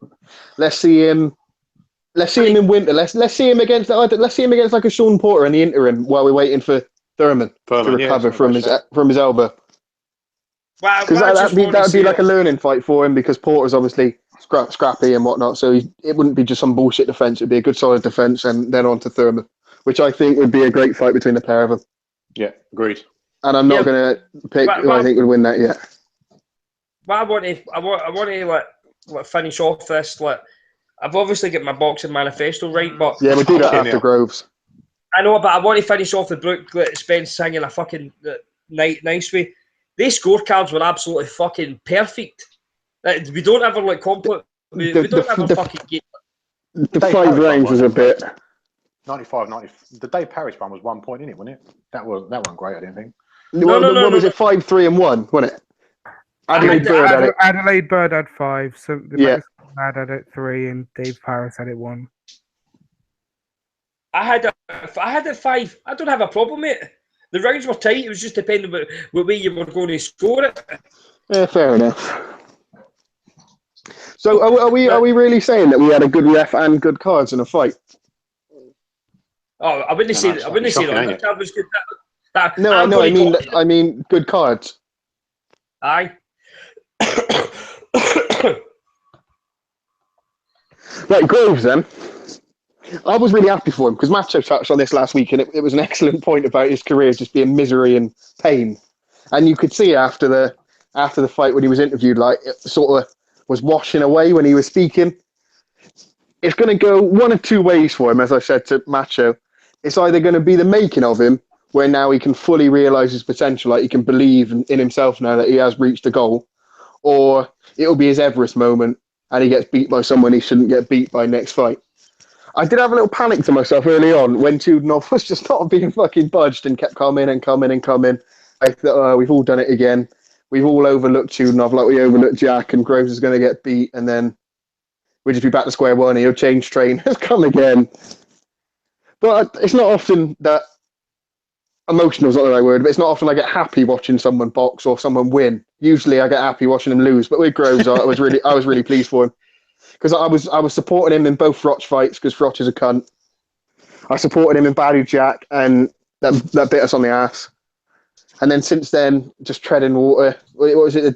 What did he fight? That Italian fella, and then Goot necked. Thought that mummy's boy, didn't he? Yeah, Dennis Douglin. That was before Barry Jack, was it not? Yeah, I think so. Yeah. And then there was just nothing there, and I was watching it thinking, you were so good in that first Roch fight. What has happened to you? And he addressed it. He said, like, he's been feeling sorry for himself. And you probably would, to be fair. We know what happened. He got COVID. Yeah, he was. Like, he's been piecing his soul back together. It was a nice touch from Froch not to be a cunt about it as well, just stood up, applauding him. Oh, you knew he fucking... Yeah, well, of course, because he can add another world champion to his resume now, can't he? Being a smug twat about it, you know. But still, I'm really happy for Groves. Yeah, I'm really happy for him. Yeah, same me. I mean, as I said last week, when Eddie Hearn talks about fucking journeys, I mean, fuck me, George Groves has had some fucking journey, and I was well chuffed for him that he finally won that world title, because this sport's a fucking hard sport, and Groves is someone who's been, he's had the highs and he's had some fucking rock bottom lows as well. So it was nice to see him come through that, and you could see him getting choked up in the ring. And like you could see when he talks about Gutneck, how hard it's been on him. So I was really pleased with him. I was a little bit. I didn't think his performance was that great. I used to say that I thought he had the best jab in British boxing. Like that jab that he used to have was fucking lethal. But he's not the same fighter anymore. He has absolutely been covered. I don't think he's got long left. And fun enough, I don't think the gal's got much long left either. So I kind of hope these two don't fuck this up. And they get this on and get it on quickly. But yeah, absolutely, I'm the same as you, Carl. Absolutely well delighted for him, because I actually think if he don't win this fight, he's a suicide candidate. I actually think he's the sort of guy that could just end up fucking getting bang on it, and then just fucking one day you just find out that he's topped himself. So I'm pleased for him. Pistol in the bath sort of thing. Yeah, his wife comes home, just finds him like zipped in a suitcase or something. Yeah, like all messed up. Like you said, I mean, you love a storyline, didn't you? And he's got a fucking film storyline, isn't he, George Groves? He has, and the best thing is, I mean, I'm big on this DeGale and Groves feud. It's a great story. I mean, if you look at both their careers, DeGale with his gold medal, Groves sort of just the no one coming up. They fight each other. Groves gets a nod. DeGale ends up on fucking fighting on Blue Water Leisure Centre wide. Groves is his household name, earning millions. Then he gets fucking covered. He's having therapy because he's so fucked up in the head. And then DeGale's now sort of starting to rise up again. He goes to America. His name's all up in lights. He's got the world title. He's the big fucking, the big British star at the weight. And now Groves has sort of jumped back up again. And now they're both on the collision course. So as I said before, I don't think, you look at DeGale's last 4 fights. He's had 4 tough 12-rounders. I think he's at the top and I wouldn't be shocked if you start seeing a slow decline from DeGale. So let's get this right, man. Let's get this right. They both lost to Jack. There's no way DeGale drew that fight. No fucking chance. No. So they both lost to Jack. Medina, DeGale didn't set the world alight, and Benavidez just smashed him to bits. Before that, it was Lucien Boutte. It was Errol, Boutte, Medina, and then he Jack. didn't look great against Boutte. Jack beat Boutte. Jack beat Boutte better than DeGale did, but got the draw. So DeGale's not been setting the world alight. It's just I don't understand it with DeGale. I don't see what the fuss is there. I just don't get it at all. Like Brian said, he's the unslickest slick person he's ever seen. So I've seen people write off Groves completely in that fight and say, "Oh, it's a mismatch. DeGale smashing him to bits." But I don't see that at all. I think Groves can get under DeGale. Well, he's always been under DeGale's skin, and he'll just go in there for a tear up again. The problem with DeGale is that he's like a 6.5 round fighter, and he's really good for those 6.5 rounds. Well, Jim McDonald says he's a 15-round fighter, Alex. But yeah, that's all you need to beat Groves, isn't it? If you have a really good couple of rounds, you can smash him early. I think he's so ragged though, Groves. I mean, I would still fancy DeGale. Yeah, exactly. I would favour DeGale, but I wouldn't write off Groves completely like I've seen some do. Who just say he's got no fucking chance. It's a mismatch. It ain't no mismatch. If Groves can last to 12, then yeah, he's got a great chance. Like I say, if DeGale for those 6.5 rounds is shit out, I think he can easily just smash Groves. And he is very fragile. Groves, you can still see that. You can still see that Judenov had him wobbled a few times, had him all over the place at times, in fact. And yeah, I think that DeGale, if he's just not completely shit, can do that and probably finish Groves. I think he's a very good finisher. Just quickly on the stoppage before we move on to Brian's manifesto, whatever the fuck that will be. What did you make of the stoppage? I didn't think it was that bad. Some people have slated it. It wasn't great, and you like to see people actually be down before they're stopped. But he didn't complain, though, did he? I think sometimes he didn't know where the fuck he was. He didn't have a clue where he was. No, I thought the stoppage was fine, and he's the sort of guy that would, continue taking a beating. And what Groves said after, he said like, "Oh shit," I was looking at, I remember Eubank saying something similar, like, "I watched the Eubank fight where he kind of waved the ref in and say stop it." And Groves said something the same sort of thing, that he was just kind of waiting for the ref and hoping the ref would jump in because he was landing big shots. I've got no problem with the stoppage at all. Chudden didn't moan, so I don't think there's a debate to be had personally. Brian, you're bloodthirsty. I bet you didn't appreciate it, did you?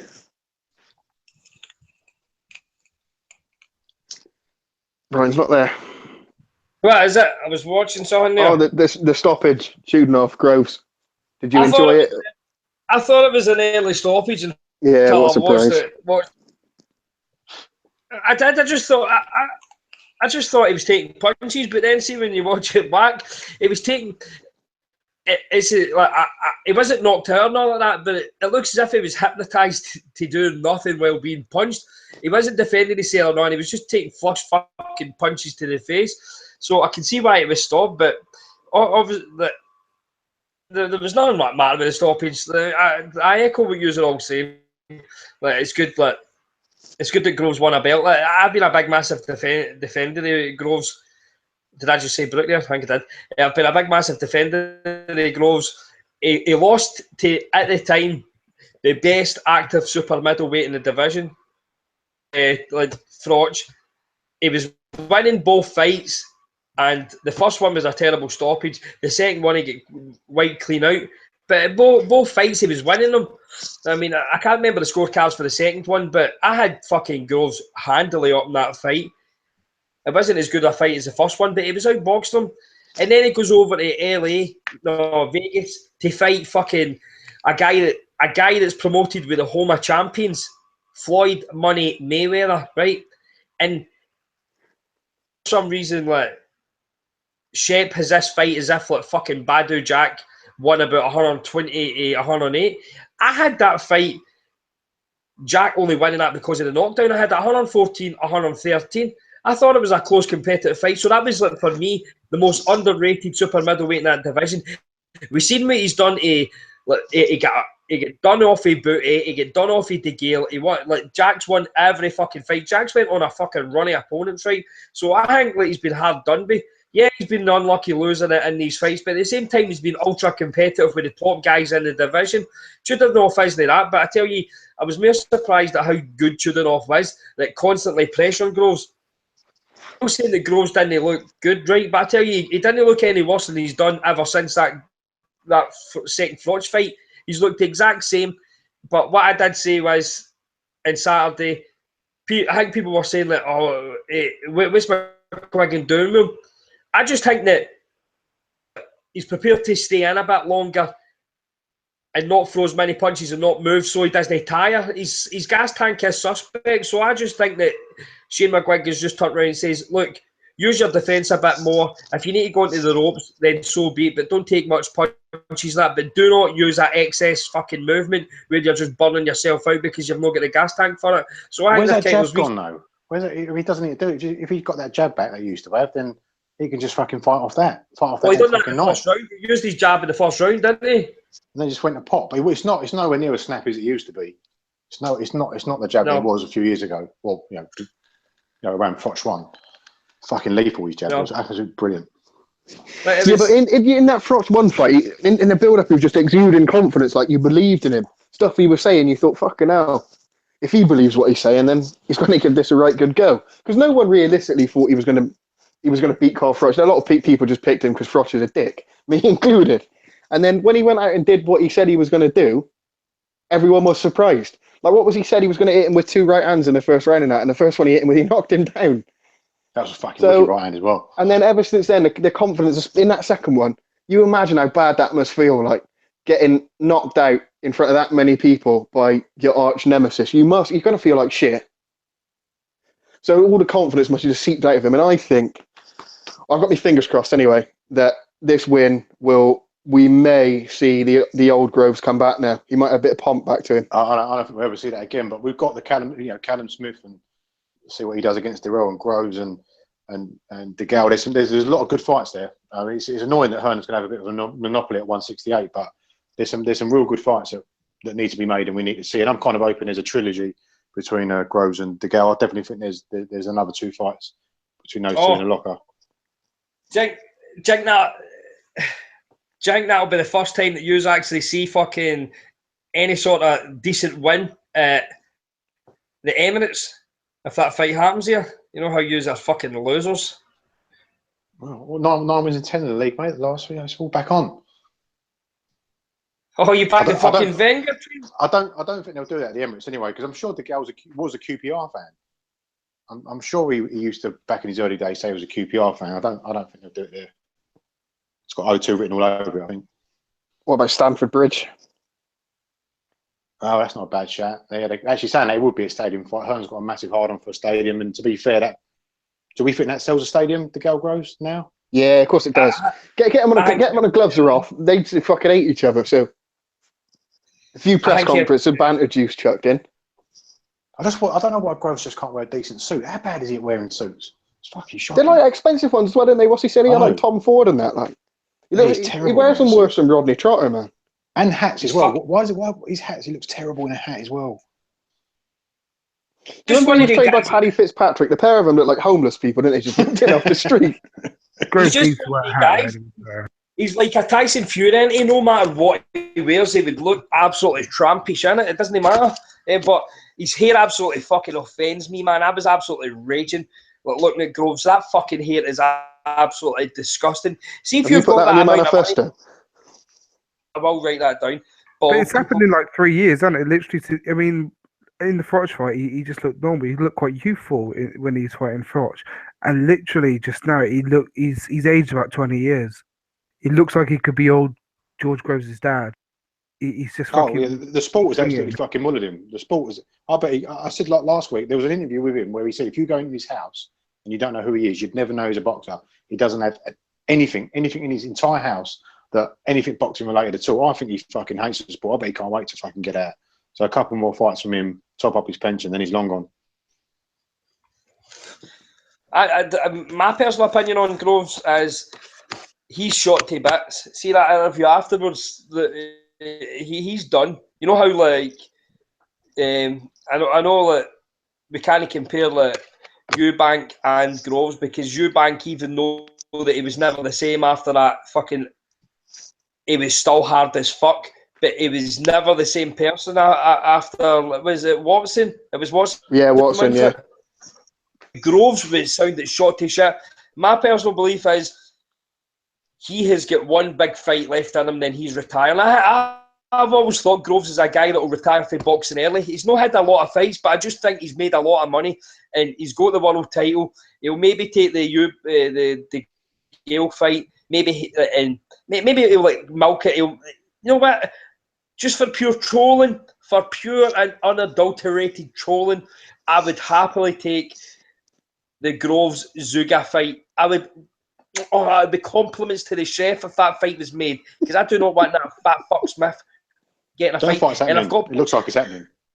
Oh, but it's happening in about 4 weeks. 4 weeks. So basically, there's absolutely no tickets or nothing being sold. Paul Smith ain't getting the weight off in 4 weeks. He's massive. Because Joe Gallagher's tweeted, didn't he, and said that he just done a session and we're looking forward to the fight on June 17th. I think what Mendoza's doing, if you know, everyone's just gone quiet. I don't think there's going to probably be hardly any promotion for this, because Hearn's not mentioned it. I don't think everyone's blocked by Paul Smith, so I don't think he's mentioned it either. I don't think they're just going to say a bean and just hope it just fucking goes under the radar. You probably might see something on like Fight Week, but that's happening by the looks of things. Wasn't Paul Smith on the telly like 2 weeks ago and he was fat as fuck? Yeah. No, So yeah, but how was he going to fucking make the weight?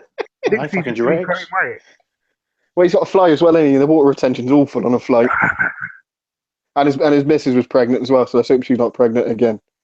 Right, Brian, do you want to do your manifesto and we'll get out of here? Fucking hell.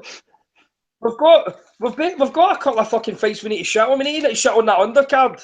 Why can't we bother with that? There's nothing. Dave Allen, shit. Cordina, cheat. Fowler, Scouse, cheat. Akoli, put that fucker back in the cage. He deserves locked up. Cheat. Right. Do you know what? I've got an opinion on this. Why you shouldn't be putting these fucking novices on a big card like that, because you know they get fucking Swiss Tony in their ear saying you need a knockout tonight, son, and all that bollocks. So they go out there over eager as fuck. They forget everything they've learned in the amateurs and they just go out windmilling. Hit people when they're down. So I don't blame the three of them for it. I blame the people promoting them and associated with them for putting them on a card that they shouldn't be on. You shouldn't be learning the trade. I blame them on a fucking pay-per-view card when there's hundreds of thousands of people watching them. Just slip them on the next gen ones where they can learn away from the fucking big hype and all the fucking journalists and everyone there, where they can just learn and crack on. No one should be learning the fight game in that fucking high profile unless you're elite like Lomachenko and can just deal with it. Because they are kids, man. With them on those cards. I just think they shouldn't be on a televised bit. They want to stick them on an undercard. Well, they televise the whole lot now, Macho. And the sad cunts will watch it from the beginning. I agree with they obviously shouldn't be televised. They shouldn't even be on these big cards anyway. But I think that these guys, especially the Olympians, I mean, I don't know which ones exactly win the World Series of Boxing. I know Fowler was in World Series of Boxing. Wasn't Cordina in the World Series of Boxing? He's had about 1 million fights. Jury will tell us, yeah. These people, that's essentially professional fighting. They should have the fucking restraint and the experience to know that you can't do that in boxing. You can't hit a cunt when he's down. Akoli as well, especially. I mean, it's just disgusting the way they're acting. Yeah, they're going out there, they're trying to impress, but fuck me. All three of them should have been disqualified. Yeah, and the same ref as well, I think, for all three. Yeah.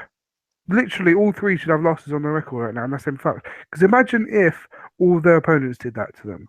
And they went out and, they slipped or something. They slipped on the canvas. And the opponent went out and fucking cracked them. Just chinned them. They would have been disqualified on the fucking spot. Oh, listen, Steve Kim's at Kovalev's fucking camp now. And he's doing sparring. He's not doing sparring. He's on he's on a bag man in the ring. Fuck me, see his left hook. And he's a vicious, vicious man. Oh, he's angry and he Kovalev's going to kill this one. Kovalev's going to... You know what? Just try to tell me if you fucking Kovalev killed fucking Ward. Use when you think that was fucking cool. I'm fucking a Ward fanboy, mate. My manifesto. Oh, fuck me. Granted, the last one's going to be a bit controversial and I'm probably going to get a bit of hate for it, but I'll explain my reason for it. Now, this was just a quick manifesto. I didn't have time to go really think it through. Right, so see the first one. I've explained this before. Number one, casuals are not allowed in boxing until they pass an exam. Now, what I mean by that is, it's not going to be a multiple choice, like four answers to the one question where they've got a chance of being lucky.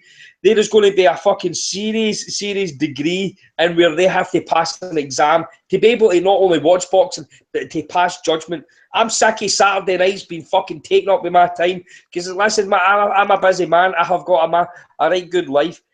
And fucking hours on end arguing with retards that have not got a fucking clue.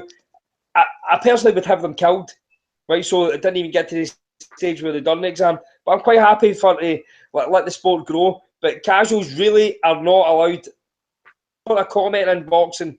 Absolutely fucking none. None of this like a 50-50 fight's a super fight. Absolutely none.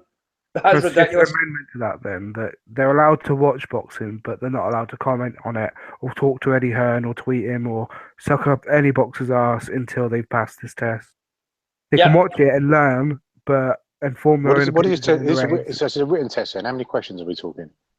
Well, I think what'll happen is you maybe say about like 50 questions, but you also have to do like a written word essay and all with regards to it, and that needs to be fucking good as well. I want to be able to believe that they have a vested interest in the sport.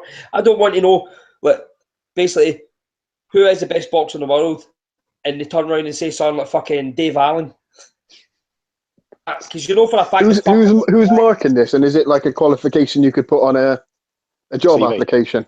Yeah. Put it on LinkedIn. Really? Open university or something. Or... Yeah, aye. Where's the funding coming from, bro? Labour Party. You've got to cost this, mate. Taxpayer, right. mate. Aye. I've spoken to fair enough. Spoke to Theresa May. She's going to fucking take away school dinners for children for to fund it. Well, good. It's about time. Right. Number two on my manifesto. Quitting means that you have your license revoked. Now, I don't know. You cannot quit in boxing. I do not care if you. It's basically like, have any's ever seen the fucking film Hostel? Yeah. Yeah. At the end where the guy's fucking blowtorching the bird and their eyeballs hanging out, it's fucking vile. I do not give a fuck if a boxer is in that condition. You do not fucking quit. You fight until you either get knocked on your ass and you're like, oh, I've got no more to give, or the fucking referee waves off. Quitting is not allowed. Cotto gets some amount of fucking shit. Roberto Duran did quit. He should have been fucking banned and all. Fucking didn't you see fucking Ricky Burns quit? Ricky Burns would have fucked Roberto Duran. Fucking pussy. El Pussio. Can they earn their license back? What have they got to do to get their license back? They have to... that's a good question, Alex. Thanks for bringing that up. See, this is what this panel's all about. I believe they have to murder someone. And it's to murder someone of our choice. So if they're like, oh, I need to make a living and all that, you can't ban me for boxing. I was like, you quit in a fight, you be fucking bam. You quit in a fight, you need to kill some cunt. So it's like the purge. But we give them, just turn around and say, what can I do to get my license back? Kill Adam Smith. By the way, big fan of the purge, man. They should do that shit for real. Carry on. I know they should. I'd be getting out fucking non-stop, chipped up to the maximum, and you'd see me driving down with a couple of my mates to Essex, just taking cunts out. Fucking Essex, fucking bams. Right, I've got Essex manifesto, by the way. Number 3, talking about money instead of making fights will result in a ban. So you'll be banned for boxing if your reason for not making a fight is there's no money in it. I don't give a fuck. I've said this before. Boxers end up broke. It's not my fucking problem. Get a fucking job like the rest is. I don't work with Royal Mail thinking this is fucking great. I love making this sort of money all my life. Fucking survive. There is absolutely no fucking God-given right here that boxers should be making money that they don't deserve just so they don't have to fucking work when they retire. Who the fuck gives these cunts the right to just basically say, you know what, see, after I fucking retire at 33, I do not need to work again. Well, I'll tell you what, you will get a fucking job. You will get a job in TK Maxx and you'll be miserable like the fucking rest is, right? Sorry, Brian. Sorry, quickly. You know, so I'm talking. So is that Is that so? If fans talking about money, do they get their license taken off them that they got from passing the test? But if you pass the test, you would realise that you can't talk about money, so you wouldn't have to worry about that. Yeah, that- but there's not like a free if you strike pass your rule. driving test and you still drive bad, you get your license taken off. Yeah, well, you still get points. So are they going to get points on their card? So if you're talking about money, you get like 3 points on your card or something, and then when you get to 12, you get your lot taken off you. Basically, you know how, like, see if this manifesto was out during the fucking Pacquiao Mayweather days, every country would be banned forever. Like, honestly, like, it's an absolute pain in the arse. Like, I don't care like what people make. I really don't. I just want fucking fights. I don't want. There's not enough money in that. Like, but who is it? Who we fucking pig face and like Selby? Aye, that fight's a pay per view in a couple of years' time. No, I'm not taking that fight. Mate, you've had about 7 fucking fights. Number 4, right? And this may be controversial to the Liberals. We all know I'm fucking a massive Liberal when I choose to be. Here we go. Being a push should have to be revealed before you fight for a world title, so we know whether they support a boxer or not. Not doing this results in a 2-year jail sentence. What jail? Do they go to proper jail, or do they go to separate jail? Or like Guantanamo. They go to the scrubs where they're going to they're going to end up in the greenhouse, like fucking make me plants and all that, and the 3 guys come in, pull their fucking trousers down like no, and they start fucking pumping them. If any cunt ever watched Scum, they'll know what I'm talking about. Why does it have to be a world title fight? A proper world title, not a British title, European? It has to be a legit world title. Aye, because the British of the Commonwealth and all that, we're still kind of fucking building up to whether we hate them or not. But see, to basically fight for a world title, they have to reveal their sexuality. Because like I can remember when I used to watch like fucking reality, like the live TV shows. What do you call that? The Pop Stars, and Gareth Gates was on it. And who's the other guy that actually won it? Will Young. I was like, he's gay, and like people always say, oh, he's no gay. I was like, he's fucking gay. And then see when he wins it, he comes out and tells he's gay. I was like, he didn't do that because he knew he wouldn't have won. We would have fucking picked on him. He wouldn't have won, the fucking fag. Fucking Orlando Cruz cunt. So we need to know what the script is, because we need to know whether we hate people or not, right? That's what it is. Are there any other things that fall under this? Like, what if they like the cross dress or something? Do they have to reveal that as well? Oh, that's going to be close to that with Oscar in it. Aye, do not fucking get wide with Oscar. We've all worn a pair of birds' panties in our day. Don't try to Brian, just quickly, is it like can you be hotel motel, or is it like just like motel? Like if you're both bisexual. Yeah. If you're hotel motel, is that acceptable, or do you have to still? No, that's absolute fucking pure greed. Right. Brook's the actual worst. He's got a tidy blonde bird, but we all know he's fucking Bobby dashing men. Or Cotter as well, to be fair. I can't pull a bird while he's fucking keeping a tidy one off the market. Number 5. London is banned. It's banned. We're going to build a wall around London. That's a problem for me. Yeah, no fun like going to fucking London. The place is too big. It costs too much. Too many fucking wankers in there and all. That's because you're a fucking peasant. Fuck you and die. Right, basically, like fucking the London bit, branching out. Ticket touts, they have to be burned to the ground. They have to die, right? And live on Periscope. And even like burnt at a stake. Right? Like Game of Thrones. Yes. Essex. Any person for Essex is the purge. They have to die, right? So like that's all in the brackets. Say London is banned, but while London's banned, you're allowed to kill them as well, right? I fucking hate London, right? Is there any exceptions to that? No. Where are you from? I'm from Essex. Fucking name one of you right up here and so I bet you've sucked them. I bet you've been doing your fucking sucking Harry Davis's ball sack. He only lives around the corner, fucking huh? You fucking slag. Next is my fucking boxing manifesto. Fucking the old like Robocop film. They'll understand this. No, in fact, it's not. That's number 7. Forget that. Number 6. Joe Gallagher has to have his face eaten by a Japanese Akita. What the fuck's a Japanese Akita?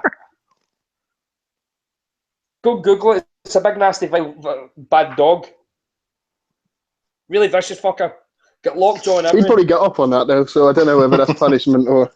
Japanese Akitas were basically bred for like hunting bears years ago.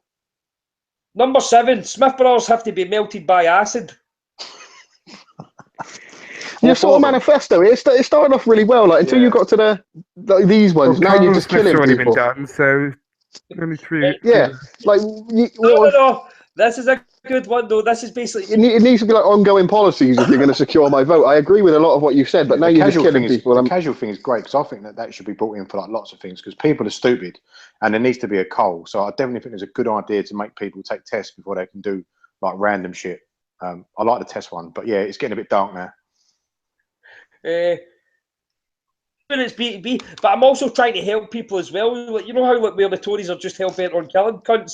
I need to take a bit of Tory into this. You've gone a bit Saddam Hussein. You know when Saddam Hussein got elected and he sat in that room and he just went, right, fucking all these cunts that oppose me, take them out and shoot them. You're kind of going that way. Right? And tell us, did Saddam Hussein have it under control in Iraq? Oh, mate, he had shit on lockdown. Right? And look at the state of the place now. So see with boxing under my fucking rule, it would be the bomb. Number 8, Scott Quigg goes back to primary 1. Are we not helping people? We're here to help people. Now, if he goes back to primary 1 and starts getting a proper education, then other boxers will see dogging school is a bad thing. We'll all start to fucking dig in here. Their maturity, their brain capacity, they aren't as fucking stupid as fuck. You don't have like Billy Joe Saunders fucking ranting mad shit on fucking videos, then blaming like racism. So Scott Quigg, I'm there to fucking help you, little Mongo. Americans are to be sent to Guantanamo Bay if they wank over Eddie Hearn, stadium fights, ticket sales, or anything remotely bent like that. That's a good policy. Why just Americans? Why can't we broaden it? Because they're the fuckers we can't force Americans to take our casual test, can we, sir? Okay. No. And last but not least, this is the most controversial one. It's probably not going to go down well. But I know I'm going to get shit for it, but fuck it. Deaths within boxing shouldn't be feared. We should want it. What that is, I mean clean deaths. I don't mean like people being cabbages and I'm just digging a bigger hole here. And like the fucking life stuff. But see, back in the gladiatorial days, I was in Rome in March and I was at the Colosseum, and people weren't going to the Colosseum to see fucking some cunt like take a knee in front of a lion. They wanted to see them try to fight the lion, then the lion eat them. Somebody getting beheaded. They wanted to see a fight to the death. We watch boxing because we are fucking sick. I want this. No fucking. Get back to number 2. Quitting means your license should be revoked. Revoked, or would you rather just fucking end up dying? No, we want to fucking see absolute anarchy. Let's make it happen. Vote for Brian King.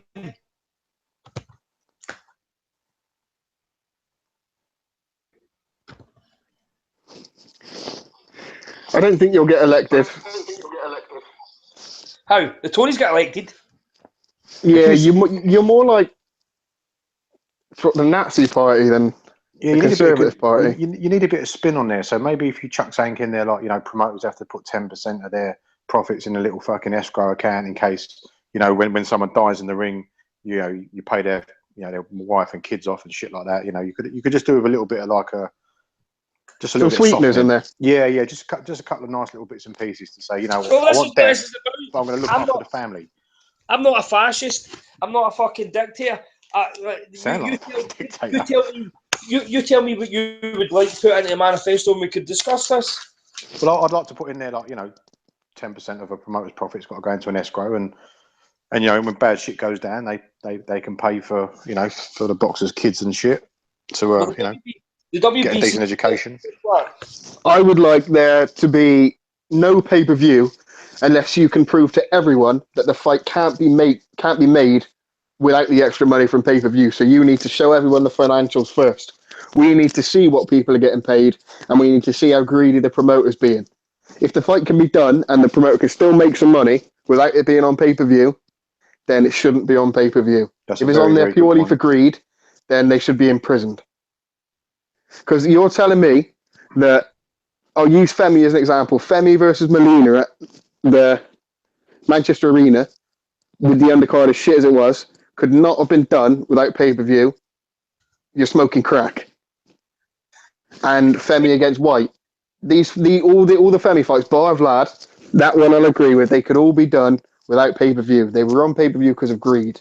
So the good thing about that is, you're giving the promoters something. You can still have your pay-per-view. We're not going to take it off you. Yeah, but you need to earn it. You need to prove, and you can't get around it by just overinflating someone's purse either. You can't just say, "Oh, we'll pay you 5 million, 5 million for you." Oh, look, we need pay-per-view.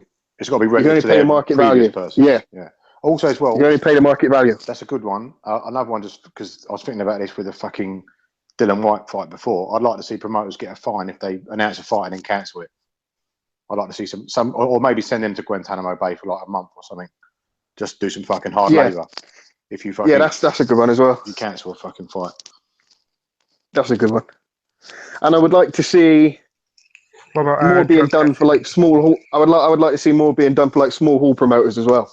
Some of the bigger boys like Frank Warren, although he does do him a good turn and puts on his own small hall shows, like Hearn should do. Just do a favour like Steve Goodwin or any of them lot. Just give them one of the Olympians to headline one of their shows off TV. Funny enough, there was a debate on the boxing forum about that. I mean, he should be doing stuff like that. Imagine if he chucks a couple of those Olympians and even back in the Dave Allen, chuck them to some fucking small hall shows. That'd send a few ticket sales through the roof. That's a really good idea. You should have to commit like a certain percentage of your stable to other promoters. Like, you know, like the Premier League has to do their what do they call the payments that they give to Parachute Championship payments. League? No, that's when a team gets relegated, isn't it? Because they give a certain amount of money to every Championship club, a certain amount of money to every League One club, a certain amount to every League Two club. I can't remember what they call it, but it was on TalkSport. Like Eddie Hearn should have to do that to keep the grassroots going, because he earns so much money and it means nothing to him. I know he's got the Matchroom Foundation where he pops up with like a grand check, the oversized check, and goes, "Look what I've done." Which is something he just dropped on the way to the arena. So there should be more done for the smaller promoters, because they are sort of the lifeblood of the sport, aren't they? Maybe not so much anymore, but you still get the odd one come through, like Josh Warrington came through there, and so there's a shitload of tickets for Eddie Hearn and now Frank. So more should be done for them boys. So I'd like to see more done for them as well. My last one, I can't remember what it was. Ugh. Come back to me. What about drug testing? I don't care about that. Yeah, what are you going to do? I put that in my manifesto. If you get drug tested and you pass it, you get banned.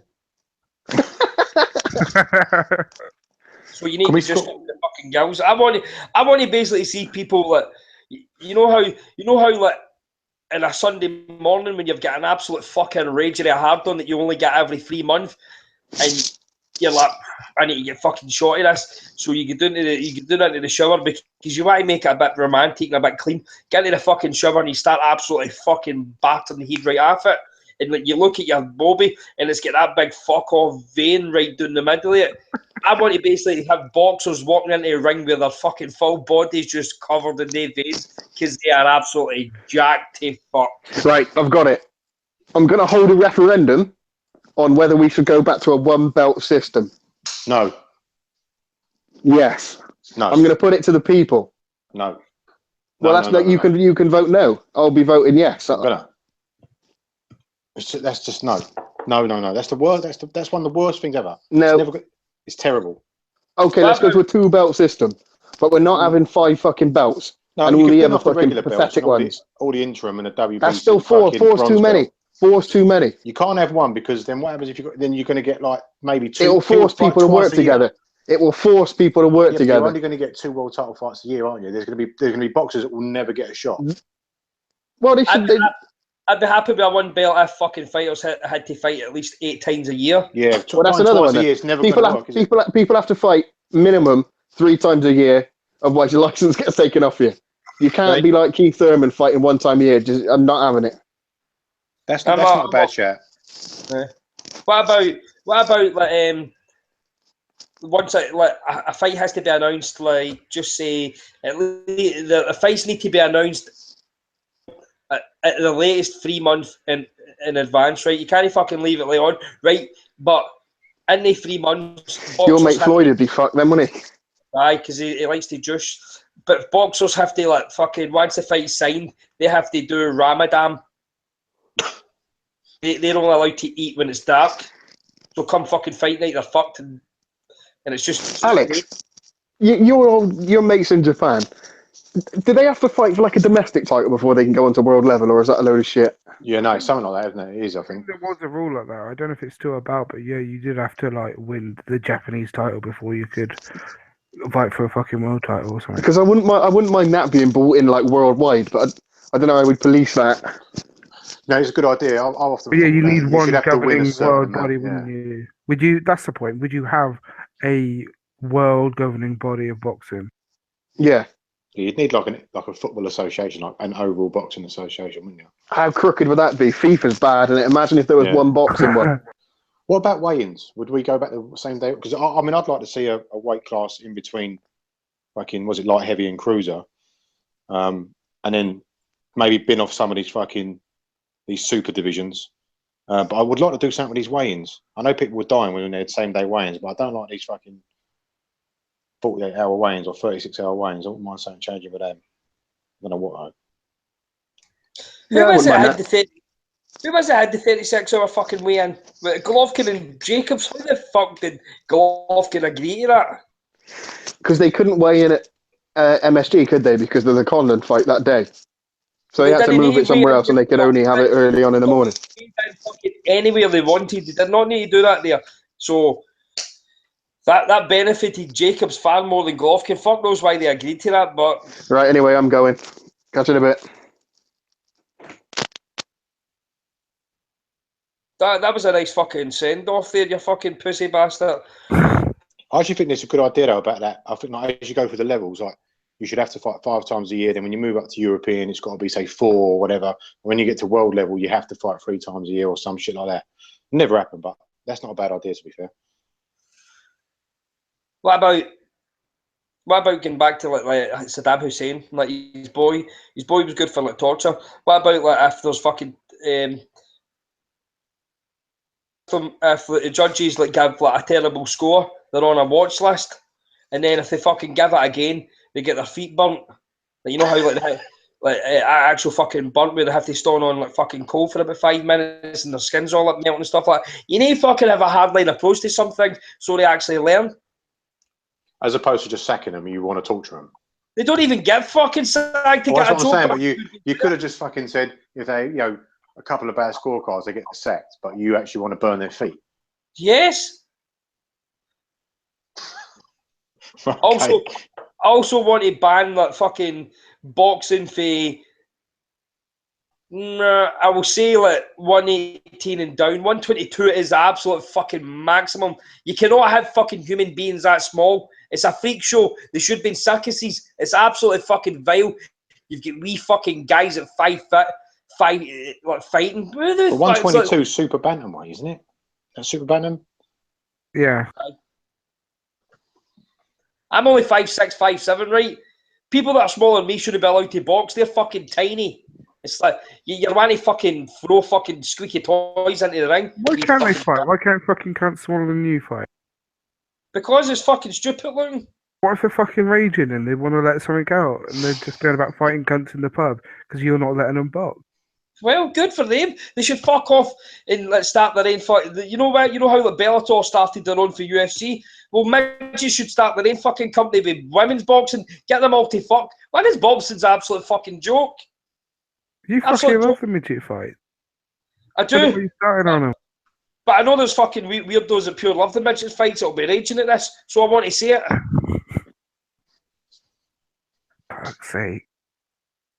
You try to tell me, man, like, I remember we were looking for Roman Gonzalez in Vegas to get a picture. Imagine getting a picture with him. He'd be my fucking Ogster, and I know for a fact he would kick my cunt in. You cannot take people that serious, that are that size. Imagine getting leathered off a midget. And he would leather you then, that's the thing. Oh, he would kick my cunt in. He would fucking put one in my jaw and knock me clean out. Look at fucking wee Carl. He's like 5'2", isn't he? He's No, fucking Carl- midget. No, you know the way, but like Gonzalez is like, oh, I've heard your pod, you're slagging midgets, and I was like, oh, Gonzalez, man, your English is quite good now. What are you going to do about it? So I'm going to kick your cunt in, and then I just built him in the heat. And then I got all this hate mail saying you've ruined Gonzalez's career. And I'm like, no, you know who ruined his career? Floyd Mayweather, when he couldn't get to 49-0. Boom! Yeah! Fucking champion. 67. And the heat of last man. And 1,000 to see the boys become champions. 67. Right, I think that song's done and dusted. Just want to thank Macho, Sam, who's fucked off, and Alex, who's made an appearance. There's absolutely no boxing on this weekend, by the way, so I don't know what we're going to do. We might do something else. We might actually do a proper manifesto where we talk about Manchester. We might. What is it the weekend? June? Yeah. We do a half-yearly review or some shit like that. Yeah, don't see why not. Aye, we could maybe do that. So that's what we might do next week. So I am your host. No, Wisden Cap was your host. I fucking run the show. Vote Brian King. 2-year deal for Arsene Wenger. Love it. Woo. Figure out.